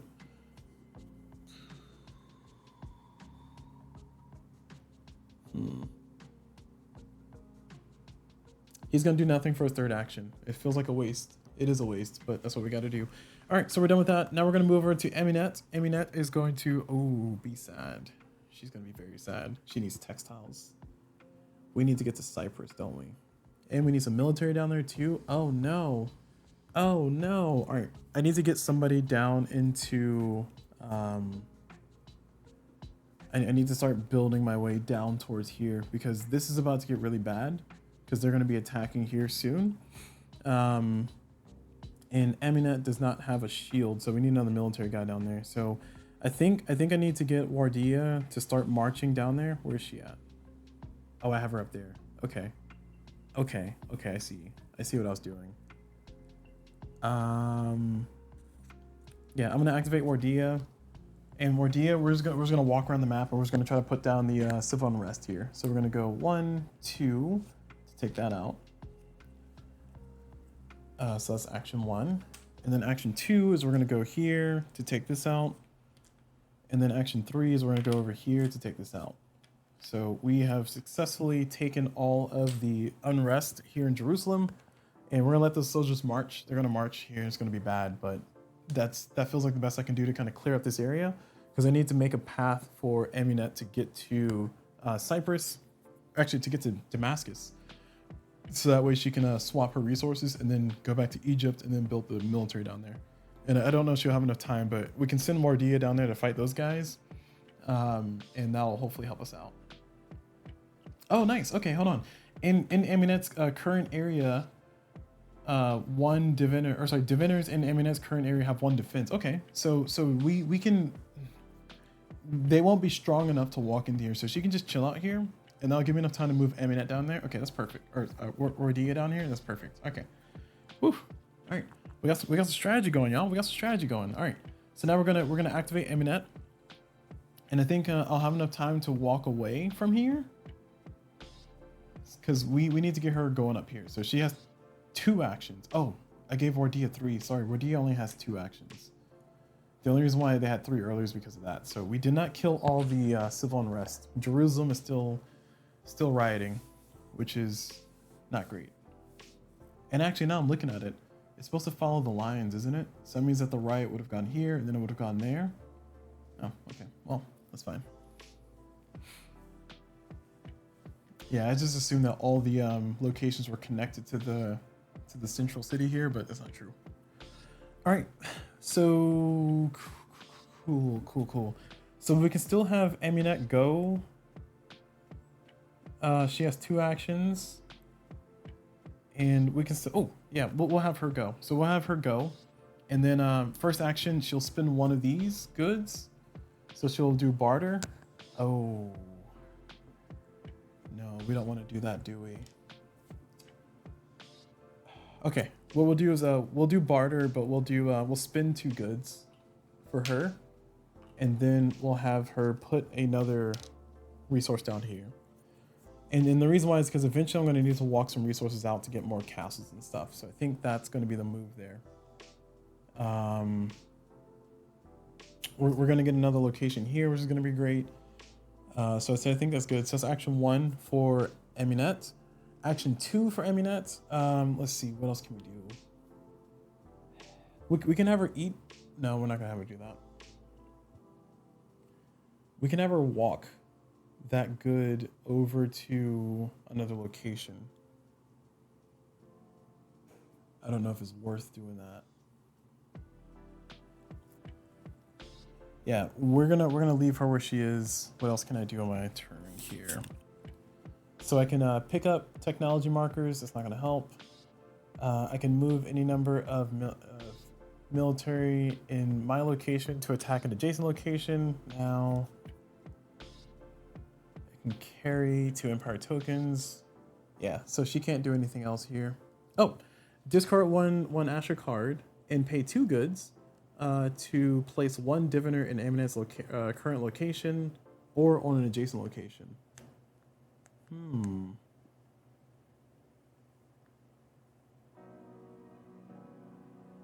Nope, not doing it. All right, so she's gonna do nothing else. Just 1 action. Feels bad that I'm only doing 1 action with all these characters, but I don't have the timing to get it to where I need to. So that is all done. We are finished with that action phase. So now we check our things. We check Empire board. We are at the proper number of resources to have what we have. We check Sammu-Ramat. She's fine. She's protected. Ishtar gates. We get a new gate, which is going to be the exciting thing here. So we get a brand new gate here in Babylonia. Oh, no, that stays here. And that is going to be phenomenal. I think I can get a new gate with public unrest around me. Is that true? All areas that have Ishtar gate are vassals. I know. Place Ishtar gate in all areas with at least 1 military, 1 diviner token in the capital, and 1 supply and 1 medicine token in his area. Move 1 supply and 1 medicine token to the area in that area to the area title to indicate the slots by their area name. Then place the gate in its slot in an area with 1 military, 1 diviner on top of it. The Empire tokens are still movable from their slots. However, during the gate check, you will lose the gate if you're missing. Note, you do not count special abilities from characters during the gate check. If an area has public unrest or plague, you are not able to place a gate there. So if an area has public unrest or plague, you're not able to place it there. So it says, example, if you already had a Ishtar gate in an area and plague or public unrest has appeared during this month, you need to remove the effect marker first and then get at least one medicine for plague or one supply for public unrest back into the area during the same month to prevent you from losing the gate during the gate check. Okay.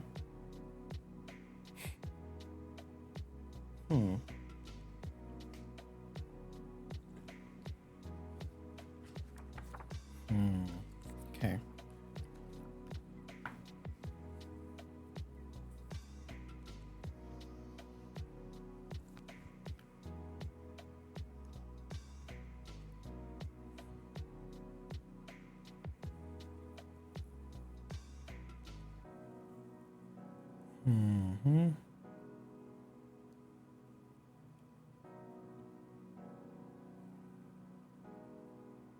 Oh, I see. If you remove public unrest from a capital, also remove all public unrest from the area. Okay, cool. All right, that simplifies my life. Okay, all right. So that means that would have happened that way. So that would have been cleared up for us, which means I could have walked somebody down there. Oh man. All right, well, that's fine. I don't care. He cares deeply. All right.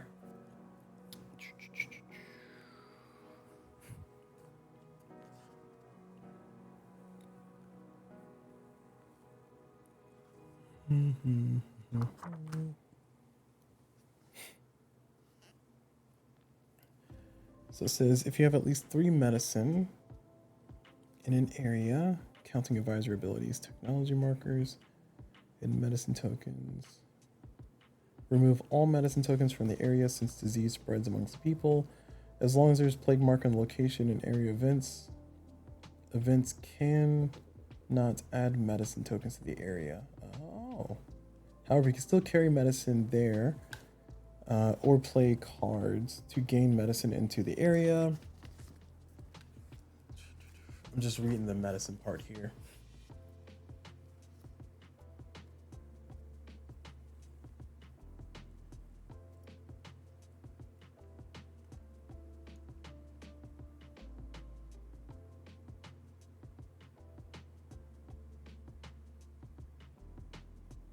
Oh, I see. Okay. All right. Well, we haven't faced plague markers, but I have already had an awareness of how they showed up. All right, where does this guy come from? Why is he here? I think he's an extra. Okay, so we're done. We've got the gate. Now we do the check, win, lose. We have not lost. We have not won. We got a lot of work to do here for the victory. So we're gonna move on to the next round. So first we're gonna do the spread. So the spread can't spread. This can spread, so it will. And there's no more spreading that can happen. Then we're gonna do our event. So we draw our event card, and our event card this week is looks like it's for Fragia is going to be drawing a token from the bag. Our first draw of the game. So hopefully we get something happy. So here's what we're getting. Hey, we're getting something happy. All right, what does this mean? This token is a diplomacy, corresponds to military, can be used to do one of the following. We can discard after it has taken effect. So we can place it in any capital to cancel the next raid marker from being placed there. We can place it in any location. This cancels the next enemy attack into that location. Oh, okay. So place it in any capital to cancel the next raid marker that we placed there. Or place it in any location, and this cancels the next enemy attack into that location. So we can actually prevent our enemy from creeping up on us by 1 round. And that's actually pretty nice. Yeah, I think we're definitely putting that there. Because that's the 4 people. We still got to build that up. And we don't have the cards right now. Okay. All right, so that diplomacy token is gonna go there. That felt pretty good. Oh, I lied. It has to go in. It has to go over here. Boo. All right. Well, we're gonna put it. We gotta put it there. I mean, does it matter if I put it in here? Ugh, this is a waste. Oh, I'll put it here. There we go. So it'll stop those guys from marching forward, which is okay. Okay. All right, that's fine. I wonder, can red and green exist in the same spot?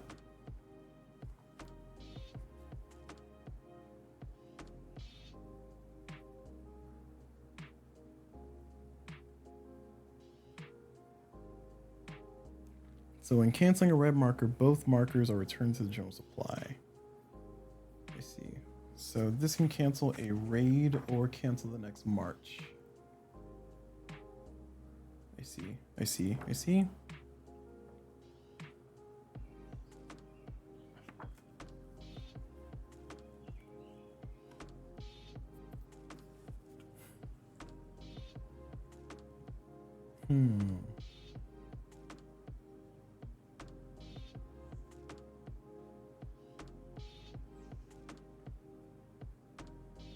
So green markers can either be used to cancel a red effect on the map, or the marker can be placed on the map or Sammu-Ramat's card to cancel. So it doesn't say that I have to play it. It says can be used to do one of the following. Discard after it takes effect. Place it in any capital. So yeah, so I don't have to put it there. Okay. All right, so I'm placing it in any location. We're placing it there. That's going to be the best spot for me to put it. All right. All done. Thank you, rulebook. So now we move on. So we're going to do enemies attack. Oh, sorry. What's the text say? Pay 5 goods in total between all personal advisors. Boo, boo, boo. All right, we're going to do 1, 2, 3, 4. Gosh. 5. That didn't feel good. That felt not good. That did not feel good. Stupid card. All right, so that's our 3rd month there. Man, we don't have that much time left. We are running low on time, and I'm feeling the pressure here. Oh, sorry, we got a new spot. I should have a new advisor. I should have the Babylonian Lilith. Sorry, forgot to put her there. And she's gonna be the white meeple. There we go.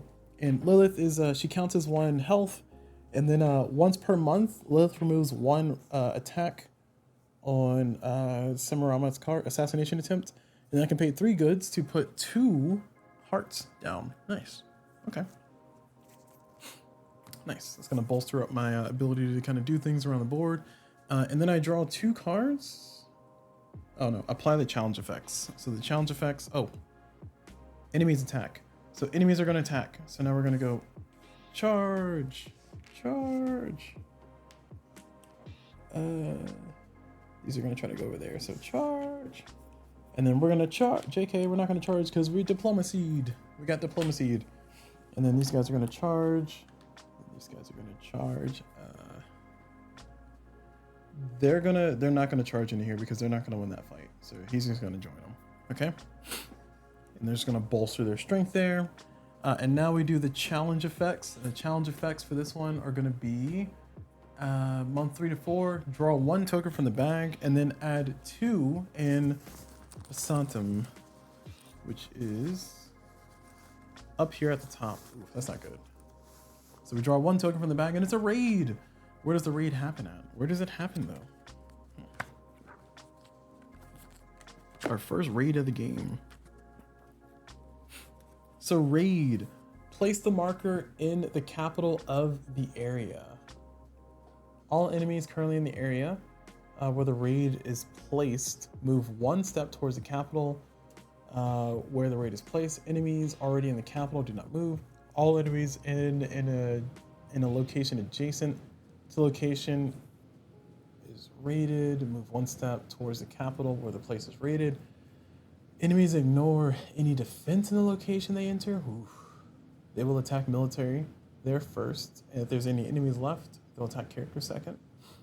At the capital where the raid marker has no characters or military, and no enemies were moved, return it to the supply. Return any supply in our medicine in the area to the Empire board. Discard the raid marker. Your military tax in sword technology still applies. Resolve any attacks, then discard the raid. So this will trigger on the location. What location will it trigger though? Because I drew it from the bag. I drew from the bag because of this. That is a good question. So where does this trigger? So I drew a raid token and it's telling me to add people into here. So it's having me add 2 guys up here. This is the part that's confusing. This is the part where I think some people said the rules are a little bit too ambiguous. I'm gonna read that as nothing happens. It says place the marker in the capital of the area. So it says the capital of the area. And says all enemies currently in the area, when the raid marker is placed, move 1 step towards the capital where the raid marker is placed. Enemies already in the capital do not move. So would it be here? Or would it be based on the event card? I'm thinking it's based on the event card. So here, so they're just gonna walk backwards. Sure. That's strange behavior, but we're gonna do it. I mean, I guess they're bolstering up the numbers to become bigger and badder. Sure. I'm down with it. All right, that's how I'm gonna play that. That's how I'm gonna read that. That's what happened. We are all done with that. Moving on, we have collect taxes. So we get to do 4 textiles and 2 gold. And 2 gold or 2 jewelry. And we're gonna put the 2 jewelry here. 1, 2, 3, 4, 5, 6. I have 6 cards. Oh no, did I throw away this card? I did not. Okay. Ooh, yeah, we're gonna give her the 2 textiles. Yeah, there we go. And we're gonna give her the other 2. Oh, actually, let's give Sammu-Ramat 2. That way she can be prepared to do something fancy. Let's give her that too. Okay, there we go. All right, we've gotten that. Now we we should have drawn cards. So we draw cards and then discard down to 7. So I draw 2, and I get to discard down to 7. Thank goodness we're getting some military peoples here. That's what I'm talking about. So we're getting military peoples and some hearts. This one's adding good stuff to the bag. Let me think. I think I need to get rid of one of these 2 because these are the same cards, essentially. So we're gonna get rid of tolls and taxes because it costs a resource that I don't have access to right now. All right, so that is it. Now we got to address some stuff on the board here because we got military knocking on our doors here. We got military chilling out over here. We got a lot of work to do. So let's go ahead and try to get this going here. Let's try to get moving through the thing. So over here on our board, we got a lot of military going, but I need to build some military. So we have Besame is in Babylonia right now. And Besame is in Babylonia. We can try to generate some military for her. We now have the ability to generate the military with Eminet, because Eminet can play this card, or I can play this card with her, and that allows me to summon 3 military by paying 2 textiles. She now can pay for it. So I think I'm gonna go ahead and do that as my action. So my first action is I'm gonna activate Eminet, and then we're gonna play this card, which is gonna cost us 2 textiles. So we're gonna pay 2 textiles from her, and that's gonna summon 3 military because she's in Egypt. So right there. And as her second action, I'm going to have her send the military to them. So she's gonna just use the military to attack the adjacent. So these 3 are gonna go fight those 3, and that's gonna be eliminated. And that was gonna happen eventually, but I'm glad it happened now. So now we've successfully cleared out that threat, which is good. That means that she can start moving out to get ready to trade and do some other cool stuff. And that's gonna be good for that. So now this card is going to the discard. So that was action 1, action 2. So we're done with Amunet. Now we're going to move over to our next character. And I'm thinking that I want to... Well, I don't want to draw more cards. I got too many cards now. I need to start spending some cards, though. We really need to get more military into Assyria. Because if we don't, we're going to be overrun. We got a billion military barreling down on us. We got some military over there to our side. And it's not looking hot. It's not looking good. So what we can do is we can go ahead and try to get Besame to summon some military. And then we can get, afterwards we can get Wardia to summon some military. Because Wardia is here in Cana. Cana and, oh, she doesn't have the resource. Shoot. She doesn't have the right resource for that. Dagnabbit.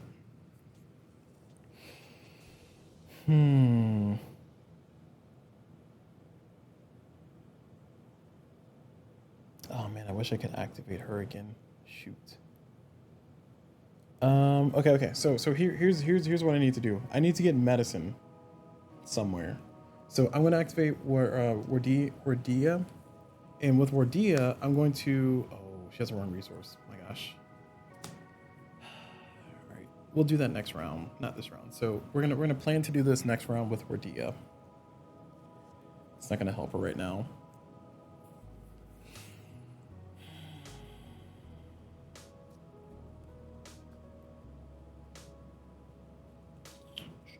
I really wish I could have done another action with Amunet, but I can't. All right, so we gotta activate Besame because we got soldiers barreling down on our doors here. We're gonna activate Besame, and we are going to. Ooh, you know what? I don't know. Hold on. We're gonna reverse this. So we're gonna undo. And we're gonna keep this standoff going here because we can actually use Sammu-Ramat to actually send that army. So instead of using Amunet to send the army, we're gonna use Sammu-Ramat to send the army. So we're gonna spend Amunet's other action. So she has one action left now, and we're gonna use that action to build a diviner, and we're gonna discard one card. So we're gonna discard one Asher card, and we'll discard the. We'll discard this one because we don't have opals. Well, I like that ability. Yeah, we're never gonna get this one. All right, we're discarding that one. And we discard, we pay 2 goods. So it says discard 1 Asher card and pay 2 goods to place 1 diviner. And place 1 diviner in Amunet's current location. It's right there. It says, or in adjacent locations. We're actually going to send them over there. And the reason why is because now what we can do is we can actually have Wardia. We can have Wardia. Does she need to go to the capital is a question? Let me see.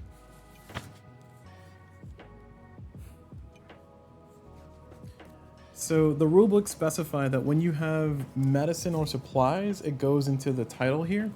And I think the title is connected to the capital. So I'm just trying to see if Wardia needs to walk into the capital to pick up the good there. And if she does, then that's going to be a little annoying. Because I need her back here. Or actually, I can just send her over here to just fight that down. Yeah, that's fine.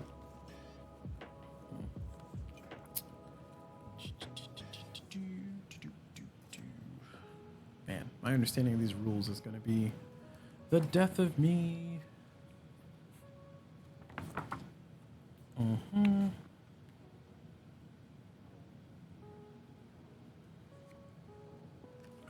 Yeah, so the supply, which is the orange cubes, and the medicine are placed in the area name.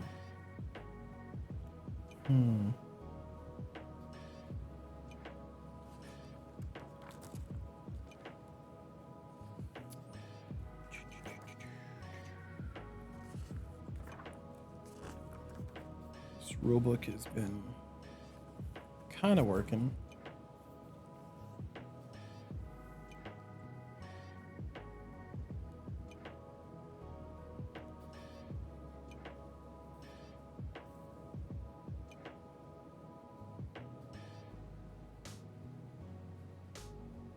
Oh, perfect. Medicine and supplies are stored in the area circle. They can be picked up or dropped off in any location in the area. They may not be dropped off in a location if there are enemies in the area's capital. Okay. Okay, cool. Perfect. That solves my problem. All right, so we are going to activate Wardia. And we're going to take Wardia, and she's going to walk over here, go, oh, she's going to leave the military there. So walk down here, go, pick up the diviner, and then, oh. Can anybody make any medicine for me? I guess she can make her own medicine. Oh, heck. All right. During my earlier distribution, instead of giving Sammu-Ramat 3, or 2 textiles and 1 gold, we're gonna give a jewel. We're gonna give one of those to Wardia, because otherwise I'm not gonna be able to do what I want to do. All right, yay, retconning. Okay, so Wardia is gonna go over here. She's gonna pick up the diviner, and she's gonna pick up a supply, and we're gonna walk back over here, like so, and we're gonna just chill for a second. And then what she's gonna do is she's going to go ahead. She is in Wardia with her second action. She's gonna go ahead and march into here to clear out this public unrest, because we need to do that eventually anyway.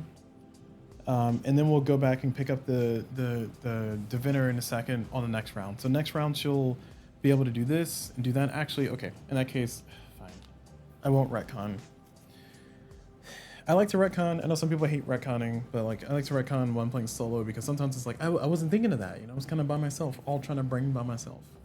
Braining is difficult, y'all. Braining is hard. I'll have you know. I'll have you know. All right. So that is what we did there. So we are all done with those actions. Now we're gonna go to Sammu-Ramat's side. I think. Therefore, I am. Oh no, we need Besame to make some army. Otherwise, it's gonna get real bad over there.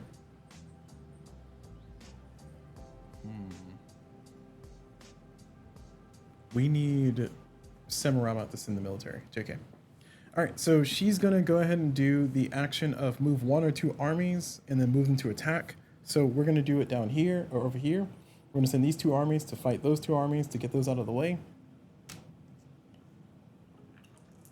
So that's cleared. And then we're gonna order these armies down here to fight those guys.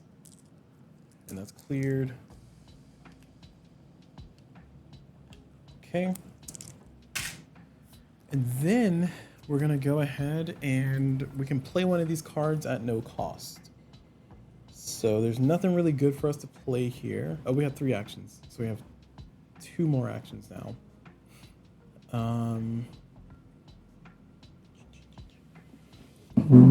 What I think we want to do is we want to go ahead and make this medicine, and we'll have Wardia come and pick it up.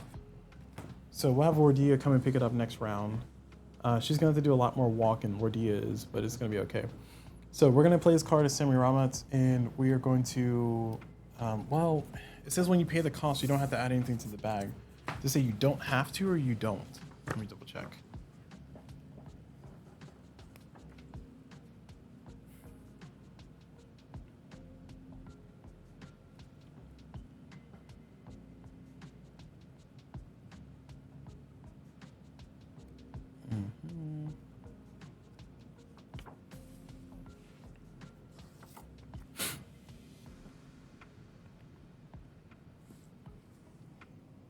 It says some character abilities have the benefit of playing cards without the cost. This includes goods and any effect markers being put into the bag.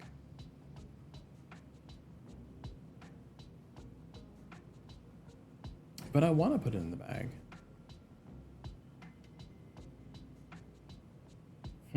Some character abilities have the benefit of playing cards without a cost. This includes goods and any effect markers being put into the bag. So I'm reading that as if I play this card without paying the cost, then I don't get the effect, and I want the effect. So I don't play the card then?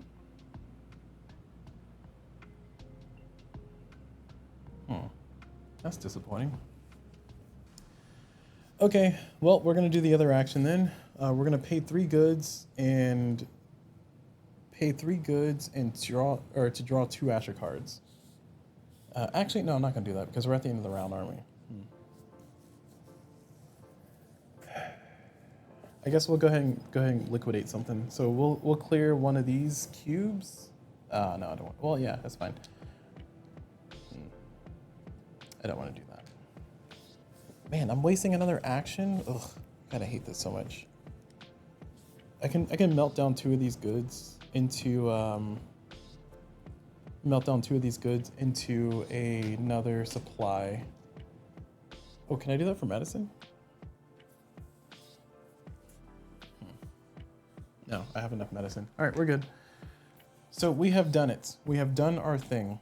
I had a plan, it fell apart, so here we are. All right, so we're at the end of the round. We check our things. We have nothing special, nothing new. So we're gonna go ahead and go into the next round. So we're gonna do the spread. Nothing's gonna spread here. We're gonna do the events. The event card here is gonna be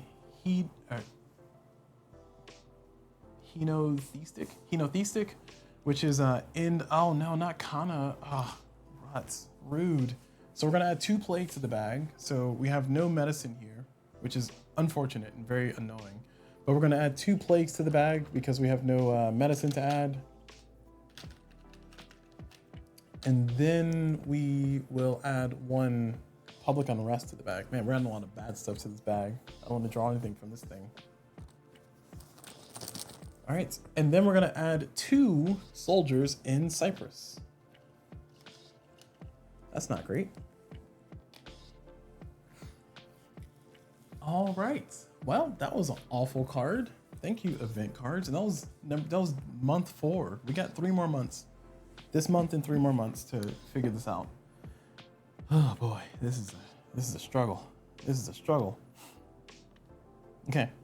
So now that we're done with that, we're going to go into the enemies attack. So enemies are going to attack. These guys are not going to attack because they don't have enough strength because we have 2 shields, 3 shields. We have a lot of shields there. So he's going to join them. These guys are finally going to go on their march. They're going to go woohoo. And these guys are going to go woohoo. These guys are going to march forward. These guys are march forward. And yeah, we're all done. So that's all the marching.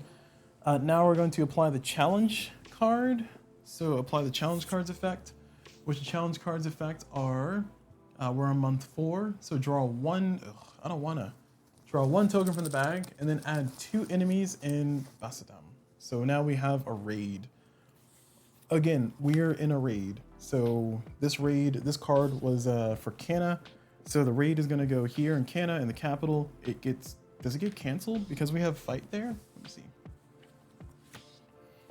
Public unrest is what we can put down, but let me see if a raid hits a spot with people in it.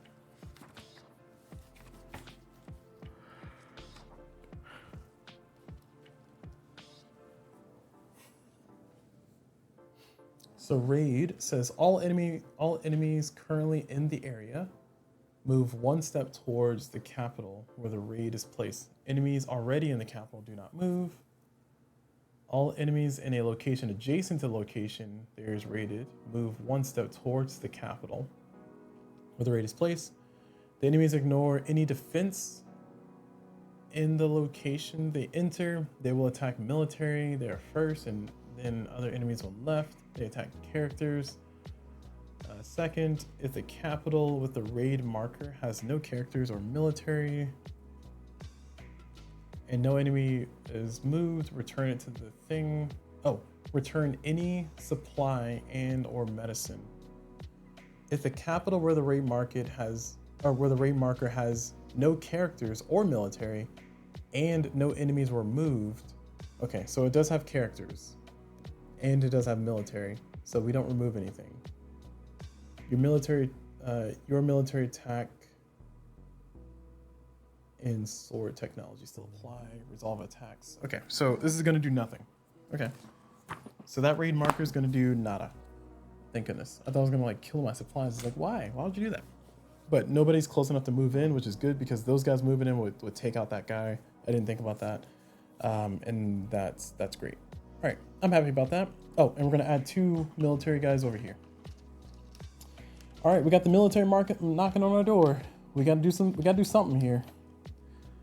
Now we collect taxes, so we get 2 from all the locations. So we get 4 textiles and 2 gold.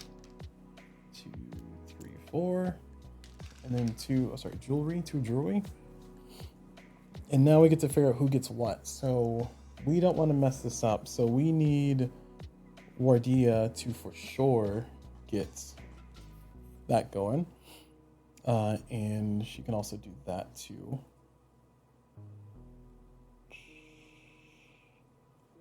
We need Besame to summon some military so she can go and send them to fight that. So we need to pay 3 goods for her. So she has 3 goods already. So I think she's okay with what she has. We need to summon some military home or else we're going to be in trouble. We have how many shields? We have Dina as a shield. And that's it. So Dina is a shield. So we have 1, 2, 3 strength here.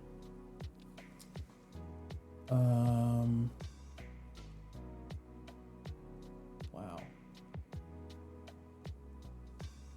Yeah, we're about to be in real big trouble here on the capital. So I might need to send Wardia back to the capital after she summons some military. Oh, she can't because I had the wrong cards. Right. We established that. If I send Wardia back home, Wardia will be able to summon or give me enough defense to keep these guys back for 1 more round.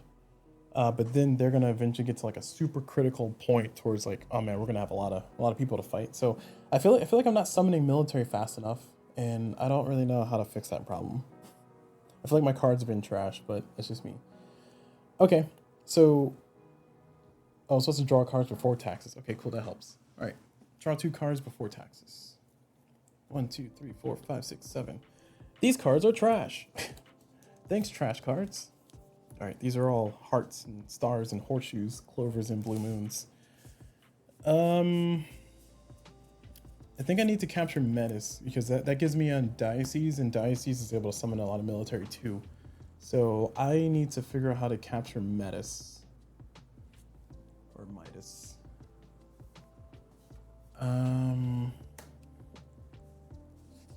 Shoot. Can Lilith do anything? Pay 3 goods to convert 1 supply into 2 hearts? Nah, that doesn't help. It might help later, but it's not gonna help right now.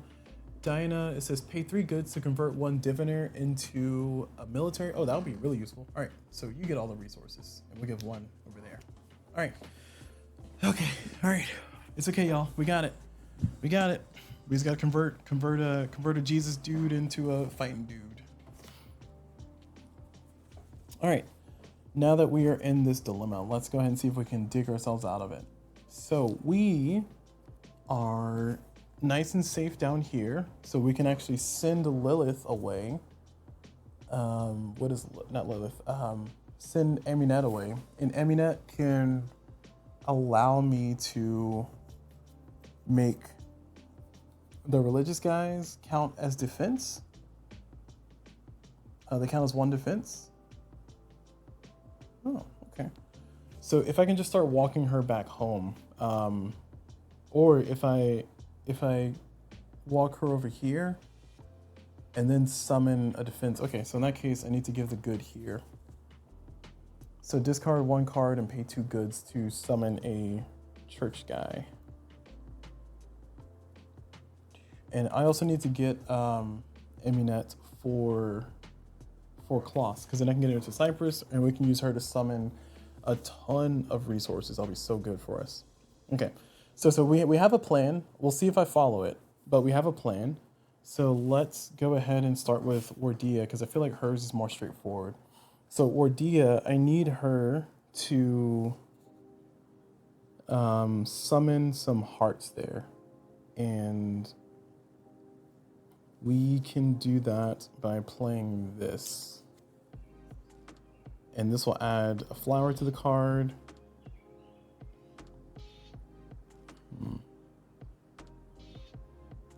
Yeah, that's all I can do. So we're gonna play this card. This card is going to cost us 2 textiles, which she has. Oh, sorry, you can't see that. It's going to cost us 2 textiles, which she has. So I'm paying this 2 textiles. And then it's going to let me add a flower to the bag. I don't know what that does, but it's going to be better than negative things. And then I can put 2 medicine in that location, which is great. So 2 medicine here. And this will turn into a gate next round, which means I'll have access to another person. I don't know what they do yet, but it'll be hopefully good. And then for my second action for Wardia, we established that we need her to get back home. So she's gonna go back home, so 1, 2 more steps. So she's gonna leave everything that, well, we're gonna take a medicine with us. She's gonna do 1, 2, because I wanna also try to build this up, because that'll give me some leverage for later to get more military people out. So that's done. So those are my 2 actions. Now we're gonna activate, so this is now protected. We need to deal with this situation out here. So we're gonna activate Besame. And Besame, we're gonna go ahead and discard one of our cards. We'll discard this one for supplies. It needs gold. And now that we discard that card, we can discard that and pay 3 goods. So 1, 2, 3 goods. And that allows me to gain 2 soldiers at her location. So that's action 1.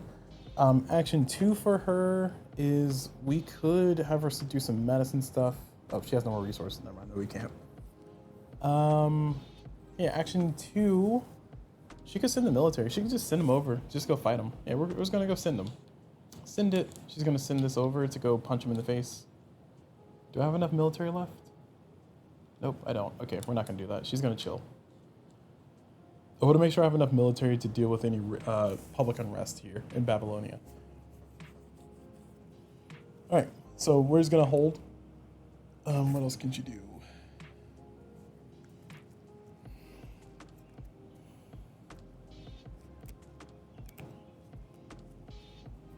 We could trade goods. Okay, hold on. Who's oh, Lilith has no goods. Never mind.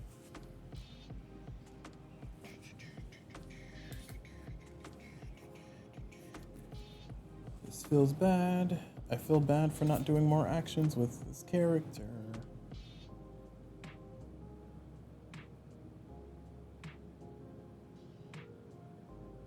All right, so we're done. She can't do anything else. Now, finally, we are at home here, and we got some extra actions we can do. So,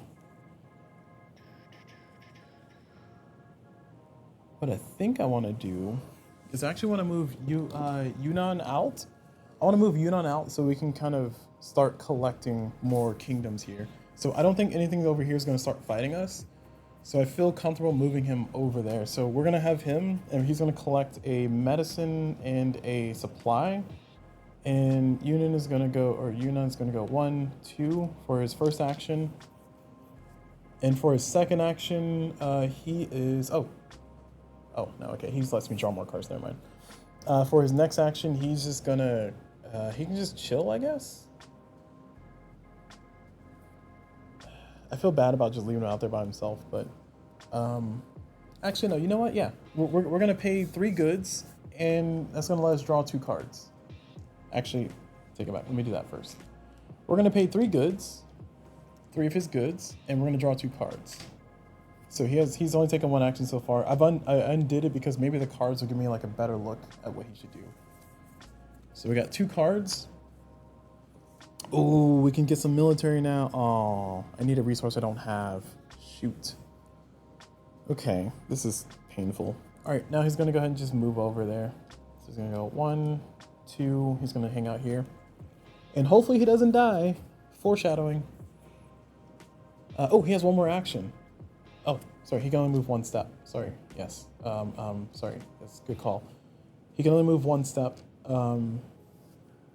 That is Wardia, who can move 2 steps. I keep doing that. So we can send him down here. It's not going to solve... Oh, that actually would solve a... No, it wouldn't solve any problems.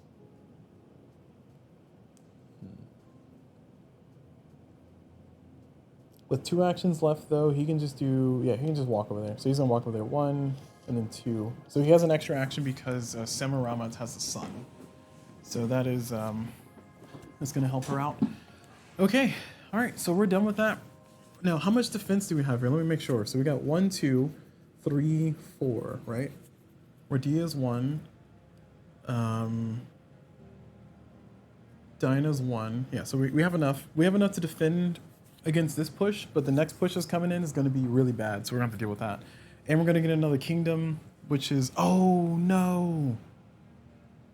Oh, no, we're not going to get another kingdom. Oh, my gosh. This diviner is just hanging out here doing nothing. Oh, my gosh, I left him there. Oh, no. Why did I leave him there? When did I leave him there?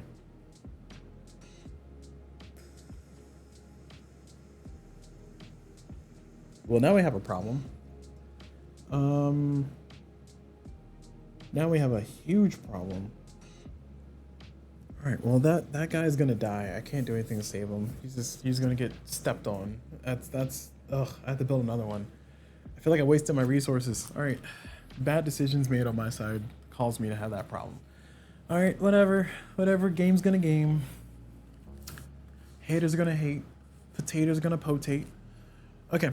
So we are done. We do our checks. So we check for the Empire. Now, does the diviner have to be in the capital? I think the answer is yes. If he did not have to be in the capital, that'd be great. But let me check. I think for the gate check, they need to be in the castle or in the capital. Yeah, so place 1 gate on all areas that have at least 1 military and 1 diviner token in the capital. So he's not in Jerusalem, so he's too far away. He's gonna die here with the soldier marching, unless something special happens. So we'll see. We'll see. But yeah, so we get nothing. I was expecting to build a kingdom there, but this guy's in the wrong spot. I think what happened was that I moved.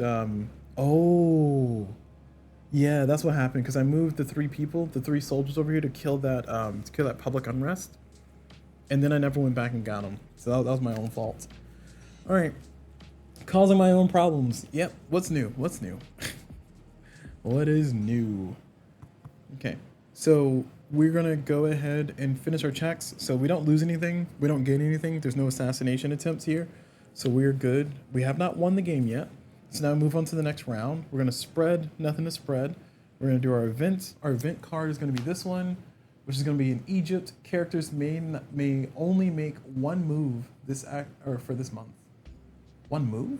It says 1 move. It doesn't say 1 action. So, infectious diseases. Yeah, when it says 1 move, doesn't mean 1 action or 1 move. As in, I cannot move twice. Because move is a very specific action. I don't know. This is where I'm bringing out my rules lawyering. See right here. It says move. And it says 1 step, carry up to 2 empire tokens. But this says characters may only make 1 move action this month. Yeah, it says 1 move action. Okay. So we can only move once. Oh, sorry. Egypt is going to lose a medicine. Rude. Egypt loses a medicine. It's not good. And then we draw something from the bag. Hopefully something good. Come on. Don't break Egypt. Oh, it's the plague. Oh, no. All right. So the plague. What happens when the plague shows up and we don't have much? I think it's going to make everybody run away. What does she do? She does not do anything regarding medicine. That's not good. That's not good at all. So the plague shows up in Egypt. So if you have at least 3, so remove all medicine tokens from the area since disease spreads amongst the people.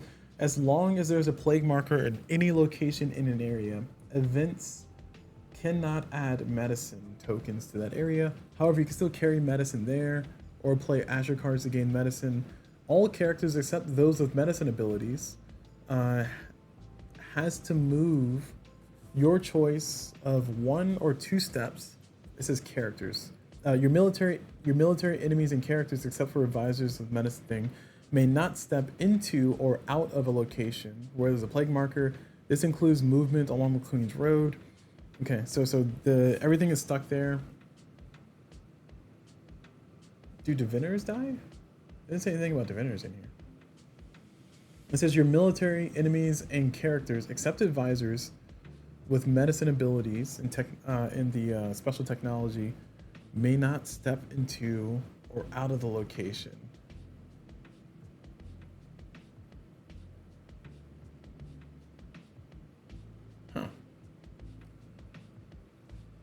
All right, well, so she has to step this way.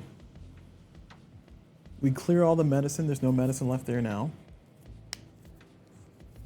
And that's it. Okay. All right, that's not the worst. It's not great. That's not the worst. So that is it for that one. And we now get to see what, oh, we only get one move this month. And we're on month 5. Oh my gosh, we're running out of time. We're running out of time. Okay. That's done. Now enemies are gonna do enemy things. These guys are gonna chill. These guys are gonna chill. These guys are gonna march and take out this guy, which I'm not happy about. Very not happy about that. These guys are gonna chill, but they're gonna be joined here. They're gonna be joined there. Oh my gosh, this is getting bad. They're gonna join there. This is getting terrible. Look at that. That's gonna march in and kill everything. And that's it for the marching. And then we do the month challenge. I think I'm gonna get overrun with this one, being my first full game here. So we're in month 5 to 6. Add 2 in Ashan. So down here. Oh.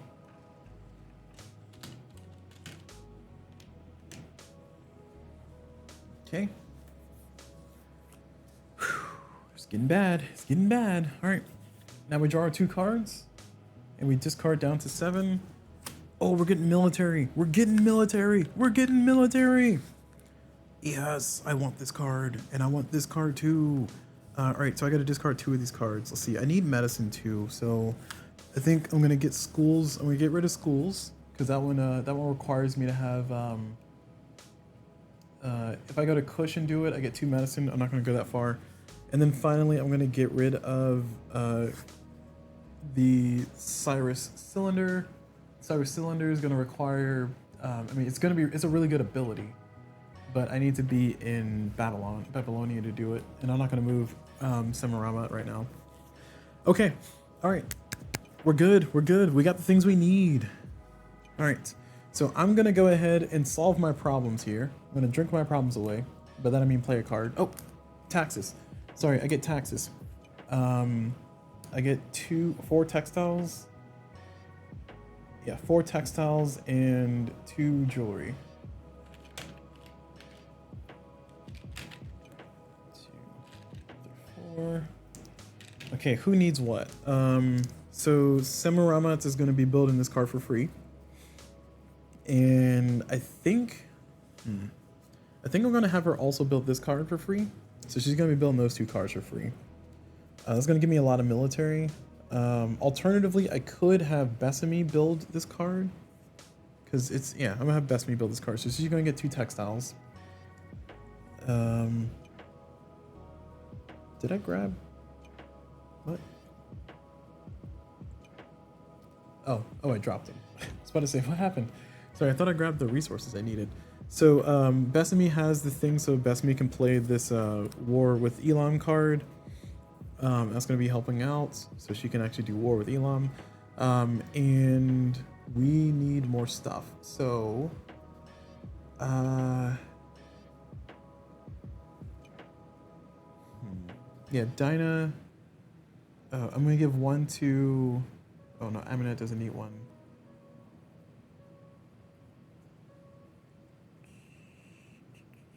Where's Lilith? Lilith is over there. Okay.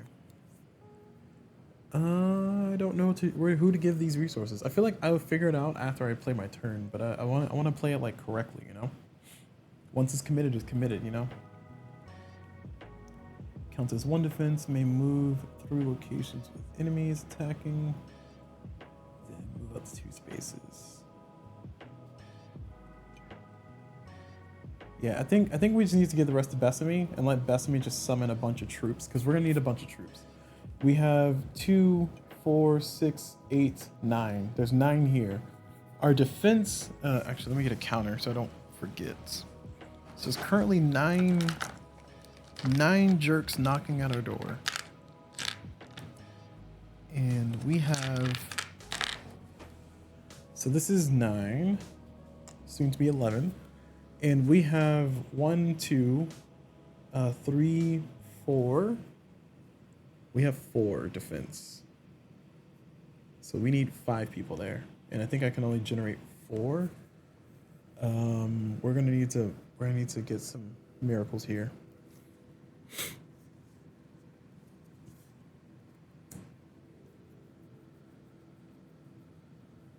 Okay. All right, so we've established, do we have everything right? 1, 2, 3, 4, 5, 6, 7 cards. Okay, cool, we're good. Now we get to go ahead and do our actions. First thing I'm gonna do is I'm gonna activate Sammu-Ramat, and I'm gonna go ahead and activate this card. We are in Assyria, so this card is gonna cost nothing because I get to do it for free. We're in Assyria, so we get 3 soldiers. Thank goodness, I need them so badly. So now our strength is from 4 to 9. So we got 9 there. Oh, 7. Math is hard. I want it to be 9. So we're at 4 to 7, and that is good. Now we can go ahead and play. We can go ahead and play this one as well. It's not the greatest change or exchange, but playing this card will allow us to get 1 extra soldier. It would be better if we did it in. Oh, actually, no, because I need. Hold on. My brain. I can send. If I send Wardia away back to Cana, then that would give me that. Shoot. You know what? Besame can make her own soldiers. Yeah. Okay. So we're gonna play this card. No, the wrong card. Sorry, that's the wrong card. My bad. We're gonna play this card. This card is gonna be free. Oh, we have 3 actions too, so we can do it again. We can do something else again. Okay, cool, perfect. Cool. So we're gonna play that card, and that card is gonna allow us to get 2 more soldiers, which is gonna be great. And we're gonna need supplies to support this, so we need to get our supplies out. We're gonna need supplies to support the soldiers out here. Actually, no, we don't, because we can just send the soldiers in there to fight and die. Oh, that'd be fine. So that's gonna be that. Oh, we add a raid into the bag. So we'll add a raid into the bag of sadness. And that's done. And now we have our 3rd action here. So we're gonna go ahead and have Sammu-Ramat. We're gonna have her send the military. So we could send 2 different militaries. So we are gonna send these guys. So all of these military peeps here. This is gonna be 6. So we're reducing their numbers by 6. 2, 3, 4, 5, 6. So 6, and that's going to be good because we got our military down to a reasonable level for our supplies here. Big war, big battle fought, and we defended it. Okay, now we're still not out of the woods yet, but we have enough defense here to deal with those 3. So that's going to be that, and we can march another army, and we will go ahead and march this army. We're going to march this army here. Actually, no, because these guys are going to walk this way. So I could march this army here to go back home to support us. And that could save us a little bit.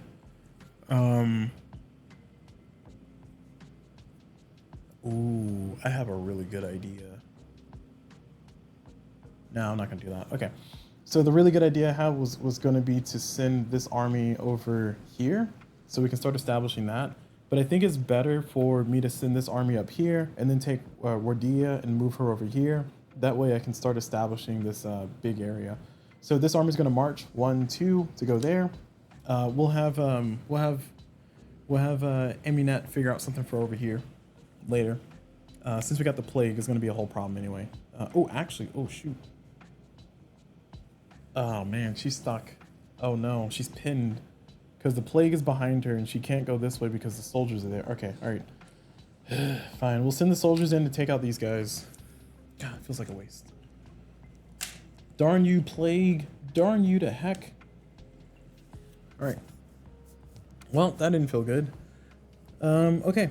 So that was Sammu-Ramat's going. Now we're gonna go ahead and activate Besame so I don't forget. And with Besame, we're gonna go ahead and there was a card I was gonna have. Oh, she's gonna make her own. That's what it was. So we're gonna pay 1 card. Let's pay. I've been holding this card for a long time, but I really want to play it. We're gonna go ahead and pay one of these cards. We're gonna pay the supply card. And we spend 3 goods. So we're gonna spend 1, 2, and 3. Okay. And that's gonna allow me to summon 2 armies.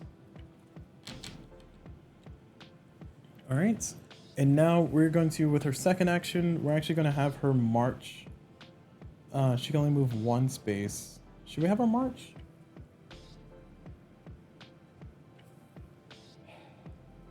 I feel like they're summoning people here for next round too, so we're gonna send the military guys. We're gonna send them to take out these guys so they get away from our door.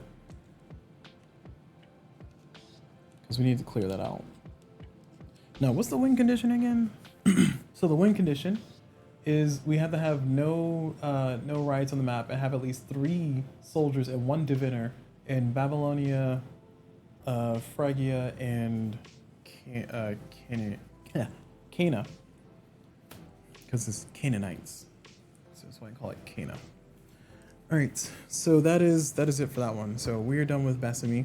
Now we have one more action or one more activation, and I'm thinking with this activation, what I want to do, because we have 1, 2, 3 defense here. I want to try to bolster that. I don't know how to bolster that with my soldiers just gotten taken out, or that just got taken out. So I think I need to draw more cards.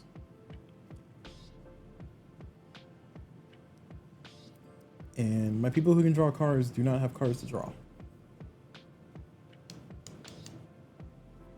And Wardia has a lot of resources for no reason, so.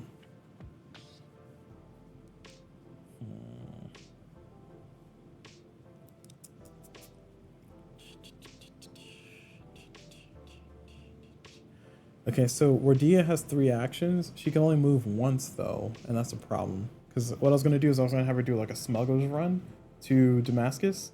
I was going to have her activate the trade and then get the resources I need, and then have her do another run. Actually, this is 1, 2. Oh no, sorry. 1, 2, and then 1, 2, and then go up here. But that's not going to work out for us.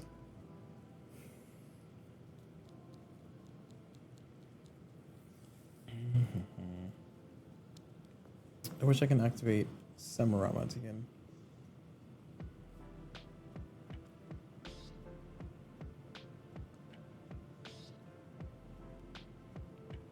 All right, we're gonna try this again with the Amunet. We're gonna go with Amunet, and we're gonna have her activate, and she's going to. She is going to. Oh, we need a medicine over here. Shoot. Okay, hold on. We need a medicine here. We're gonna lose this kingdom. We're gonna lose access to Amunet. Oh my gosh. Oh no, and we can only move once? Ah.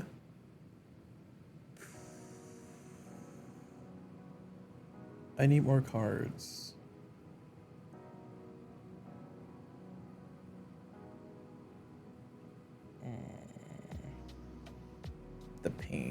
The pain. All right, we're gonna lose this kingdom, which means we're gonna lose access to Amunet. We can get her back after we get the kingdom back, but we're gonna lose it at the gate check, which is not good. That's actually taking steps back.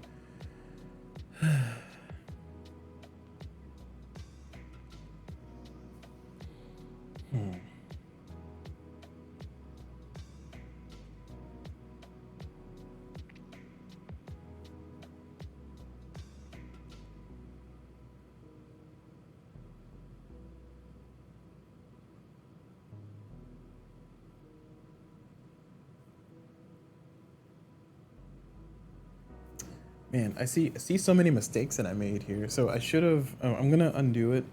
I should have, instead of sending those soldiers in a fight, I should have instead of sending them into fight. Those 3, right?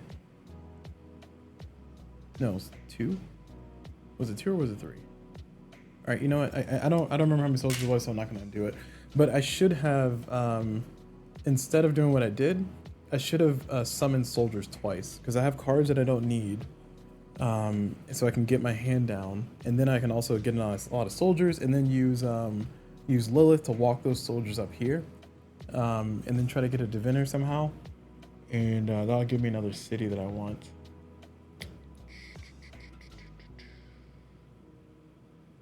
So we are in a pickle. Oh my gosh, let me tell you, the pickles that we are in right now.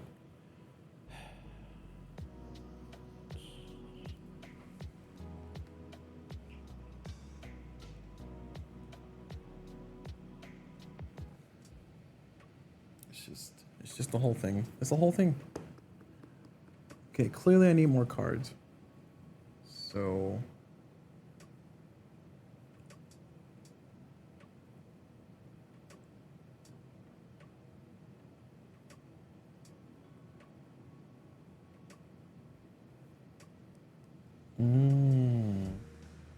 okay.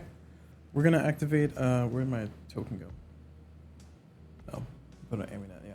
My token's gonna go here. So I'm not activating Amunet, she can't do anything. So I'm gonna activate Dinah instead. And with Dinah, we're gonna go and do her second ability, which is pay 3 goods to convert 1 diviner into a soldier. And we're converting this guy into a soldier just to kind of bolster our defenses a little. We still need to put down some riots over there. Man, this is gonna be a pain. We gotta put down riots over there. We gotta build a kingdom over there, and we gotta build a kingdom over here. And this one's almost ready. We just gotta get a little bit more. Oh man, the pain. Okay, so we're all done. Oh, she has another action that she can do. We could have, well, we can't. She's gonna chill there. She's not gonna do anything with her other action. She's gonna chill out, and we're done. So we are done for. So here we are losing a kingdom. So we lose access to Amunet. We lose all the things on her. She doesn't get killed, I don't think. I think it's just she becomes inaccessible. Let me go to the rulebook and see, because she had 2 resources. But do I get more resources when she comes back? Because that'd be great. So Empire board. So here it is.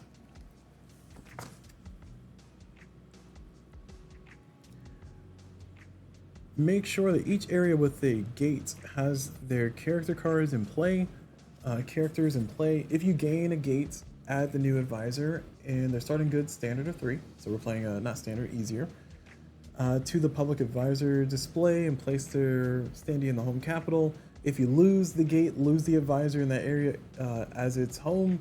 This includes a player's personal advisor. Any lost advisor this way keeps their goods and technologies. If they return to play, they return with what they had. Okay, that's good to know. All right, so she's gonna come back hopefully with two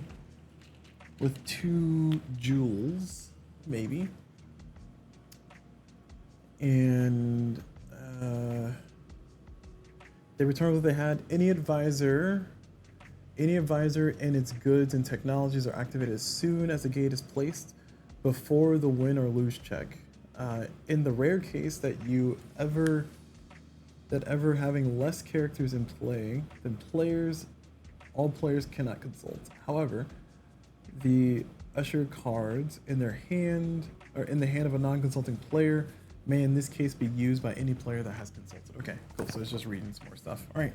So she's no longer on the board. We no longer have the gates because we need medicine there. That's so sad. And those guys are stuck there. That's gonna spread. It's gonna be. It's gonna get everywhere. It's gonna get everywhere. All right. So fine. We lost the gates. Irresponsibleness. And we did not win or lose. So therefore we continue. So now we go into the next. We spread. The plague is gonna spread.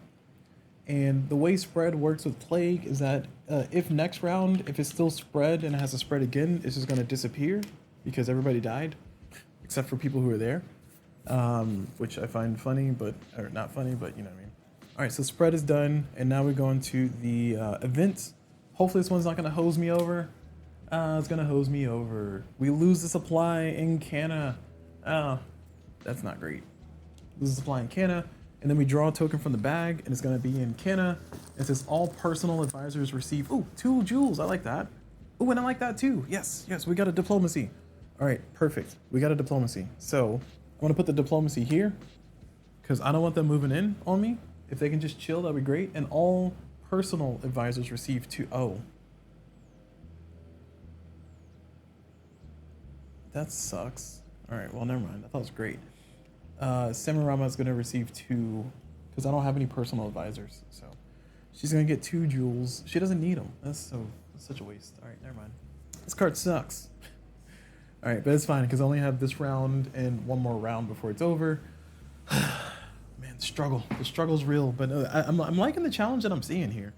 I'm liking the challenge that I'm seeing. I don't know how it works yet, and I'm still wrapping my brain around it, but I'm getting there. Okay, so we are in dire straits. We haven't looked at our zoomed in view here in a while, but I'll zoom it in here so you can see how dire straits it is. We saw clearly I've lost an advisor. I've lost Egypt, and that did not help with the cause here. So the question is, can I do better? Can I get good? I don't know. We apply the challenge card effect, and that is going to be this one. So we're going to add 2 in Ashan. So, enemies march. Sorry, I forgot to enemies attack. Oh, they would have attacked beforehand. Okay. Oh, no, they wouldn't. Okay, so these guys are not going to move. That's what's going to happen there. Okay, because that's going to go away. All right, perfect. So that's going to go away. Those guys didn't move. And now we're going to have these guys would have marched forward. And then they're going to summon 2 more here. Okay, there we go. So this is going to go for the challenge card there. That's adding the 2 in Ashan. And the last one is going to be, last round is going to be draw 1 from the bag. All right. Work's cut out for us. But we'll do this. We can do this. We can do this. Okay. All right. I feel good. I feel hopeful. We draw 2 cards. Oh, taxes. No, we draw 2 cards and then we collect taxes. So we draw 2 cards. Ooh, this one just gives us 2 iron. Nice.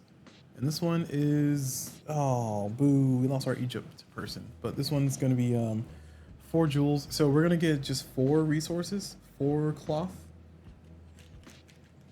2, 3, 4.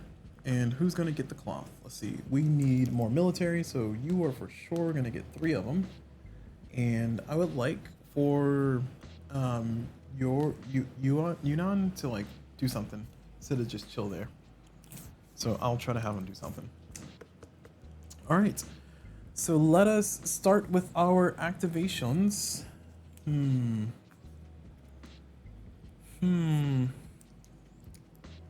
don't like this.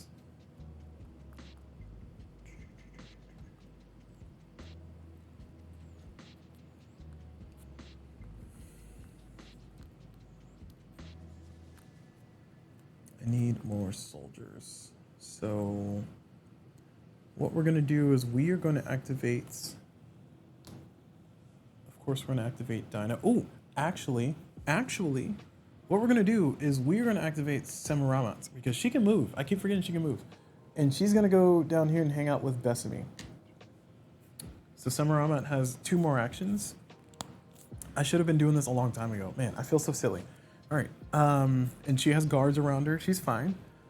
She's protected from assassination attempts right now. So action 1 was to move. Action 2, we're going to go ahead and what do we want to do? I guess we can build a card. We can build this to get some more supply. We need medicine. So we're going to build this medicine one. Oh, well, yeah, we established it. We're going to build that medicine one, and that's going to give us a green into the bag because we're taking the benefit. We're going to get 2 medicine. So 2 medicine. Thank you.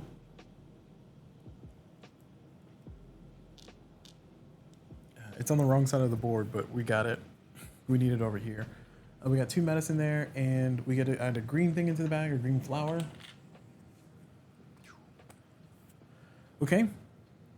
And she has 1 more action, and the last action is to activate her ability, which is going to be to pay 3 goods. 1, 2, 3.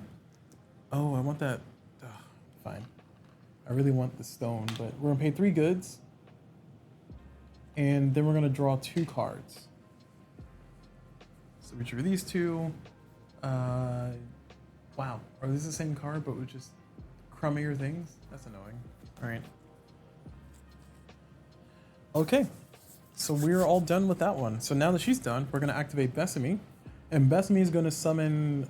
She's gonna spin three, and discard a card, which I guess is great that we got these cards now. We're gonna discard this card, and it's gonna summon 2 troops. Actually, grab 3, and then she's gonna do it again. She's gonna spin 3. I'm gonna discard a card. I guess we'll discard. This one's a Heartbreaker here. I've been holding to it the whole game. I haven't been using it, so I'm gonna throw it away. And then we're gonna get. Oh, that gave me 2 diviners, didn't it? Oh no. Oh, this one gives me 2 diviners as well. And it's for Babylonia, which is where I'm at. So we're paying 3. We get 2 guys. And then with her third action, because Sammu-Ramat's here, she's gonna go ahead and march. And she's gonna march. Besame is gonna march with 2 soldiers. And Sammu-Ramat's still protected, but Besame is gonna march with 2 soldiers, and she's gonna go all the way up. Oh, I was gonna say she's gonna go all the way up here. Nope, there's soldiers there.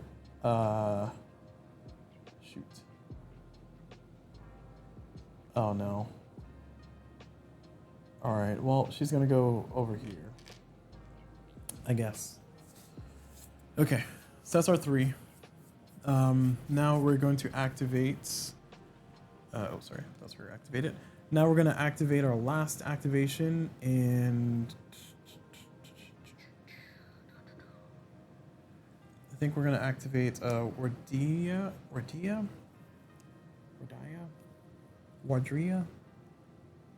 I don't know if I'm pronouncing that correctly. I apologize, but I think I'm going to activate her, and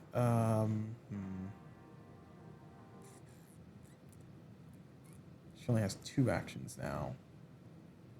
And I just converted my religious guy into a soldier, so we're not going to be able to move him.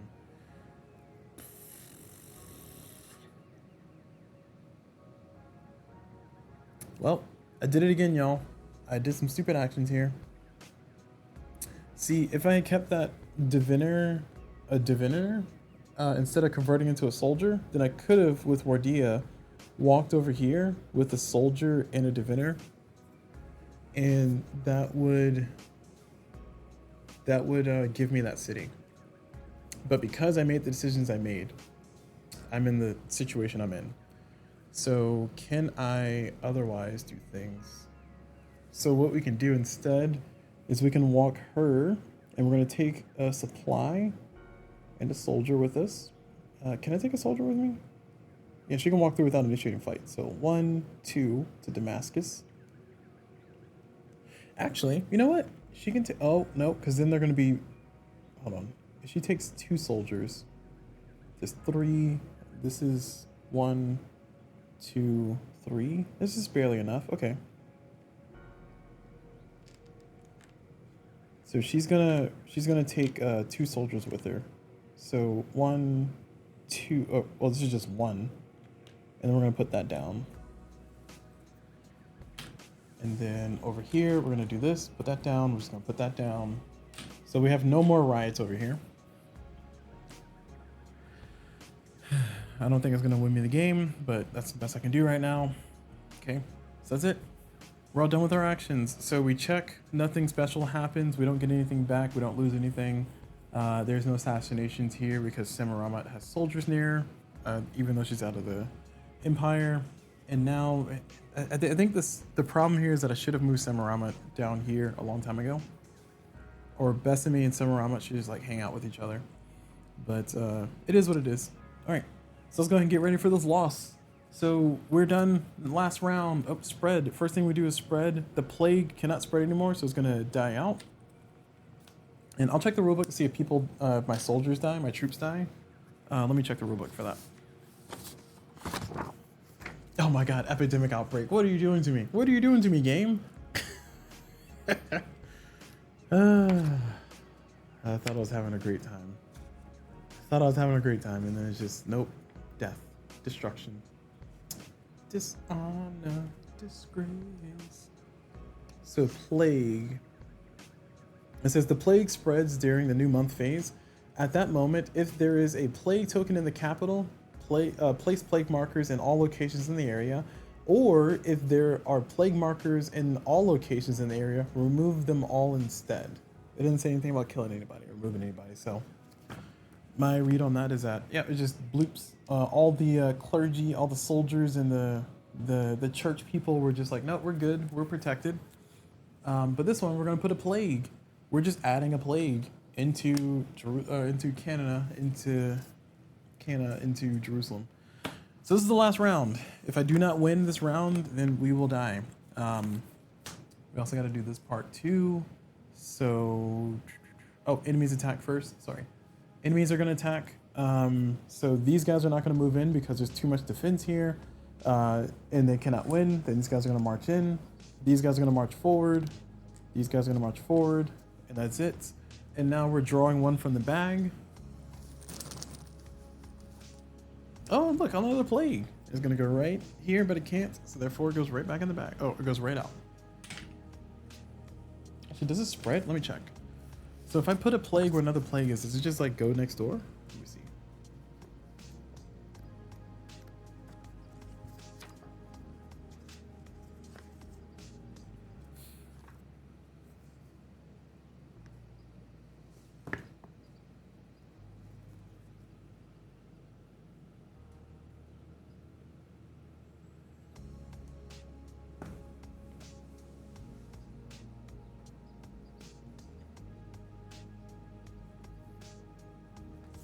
Ah.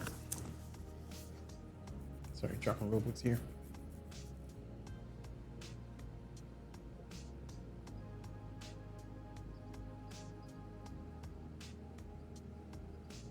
Okay, it says if you have at least three. Oh, sorry. If there is already plague in the area, the plague will not be added, discarded instead. Okay, all right. Well, I guess we got lucky with that one. So win conditions. Win conditions are we have to have no riots anywhere. We got the riots out. We need to have at least 3 soldiers and 1 diviner in Babylon. We got that. Oh, sorry, in Babylon. Oh, cameras. There we go. We need to have at least 3 soldiers and 1 diviner in Babylonia, which we do. Up here in Phrygia, we do not. And down here in Canada, we definitely do not. So I think we lose. I don't know if there's a way for me to win this. I'm gonna go ahead and still play it through though. So we're gonna draw our 2 cards. We're gonna collect our taxes. We're gonna get 4 cloth, and we're gonna be sad. Our cards that we got give us a bunch of diviners. One of them gets a bunch of diviners in. Oh, man, we can actually maybe hold on. Let them cook. Oh no, that troop, that army right there is gonna really that stopped me from doing anything. Shoot. All right, never mind. Game's over. Ain't nothing I can do. We're gonna I guess we're gonna try to go out fighting. So we're gonna place our resources out. And where's Besame? Oh, I moved Besame. Sorry, that's supposed to be Ordia. My bad. I moved the wrong meeple. Besame is in the capital. So we're gonna do Besame, we're gonna give her 3. And then we're gonna give this 1 over to Ordia. Sure. What else? Why not? Okay. Alright. So now that we are here in our dire straits, our direst of straits, if you will, we are not having a great time here. I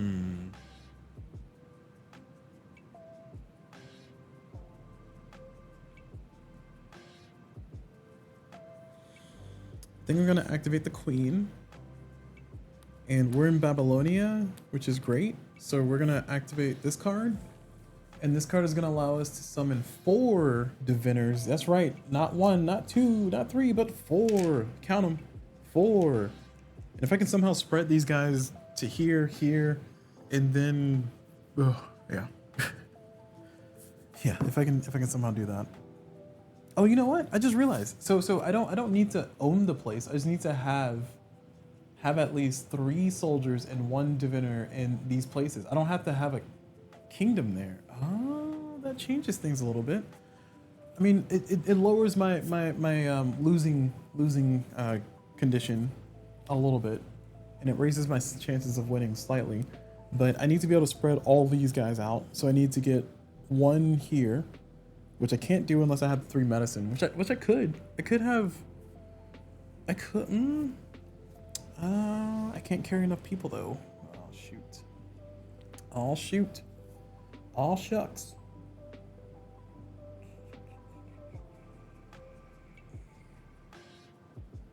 And I already got 2 soldiers here. So if I just walk Wardia in here and then walk her back over there. Oh man. Oh man. So this is kind of doable. My only problem is I need to get rid of that. Like if that plague wasn't there, then I think I could just barely win this. That plague being there is actually a big slap in the face. Oh, my medicine dies. That's worse. Okay. Yeah, that plague being there is like a big hindrance. Because if that plague wasn't there, that can just like barely. Well, I wouldn't be able to. Well, these guys are stuck there though.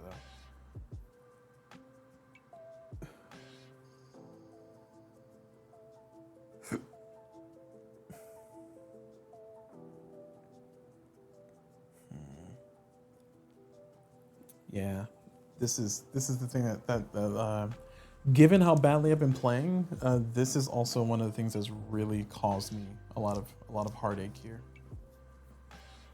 That plague wiping out my medicine was not great over in Egypt, and then it just snowballed from there.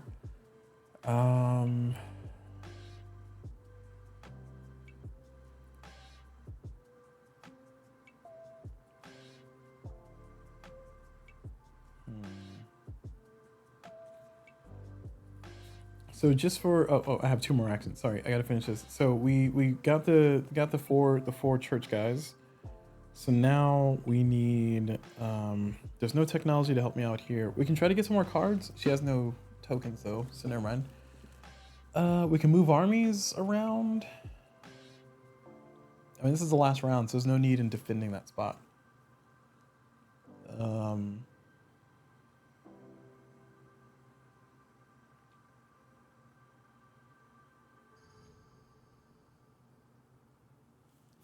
So we can march 2 of these guys. 1, 2. That doesn't do anything for me.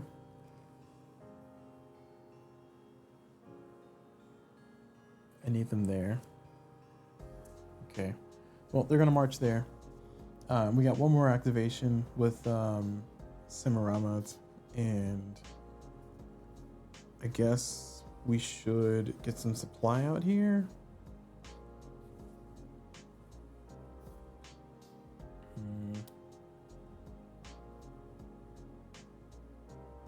We could move her back home. Yeah, okay, so here's what we do. So instead of marching, I'm not gonna do the march. I'm gonna just move her back home. So she's gonna go back home. Ooh. If I march her back home with a diviner and a soldier, right? That's gonna defend me against that. This is 5. Okay, hold on. We have 1, 2, 3, 4. Does blue count? So blue is 1. Black is 2. So 1, 2, 3, 4, 5. Okay, all right, we got 5. So we'll be able to survive them just staring at us. That's fine. And that'll be good.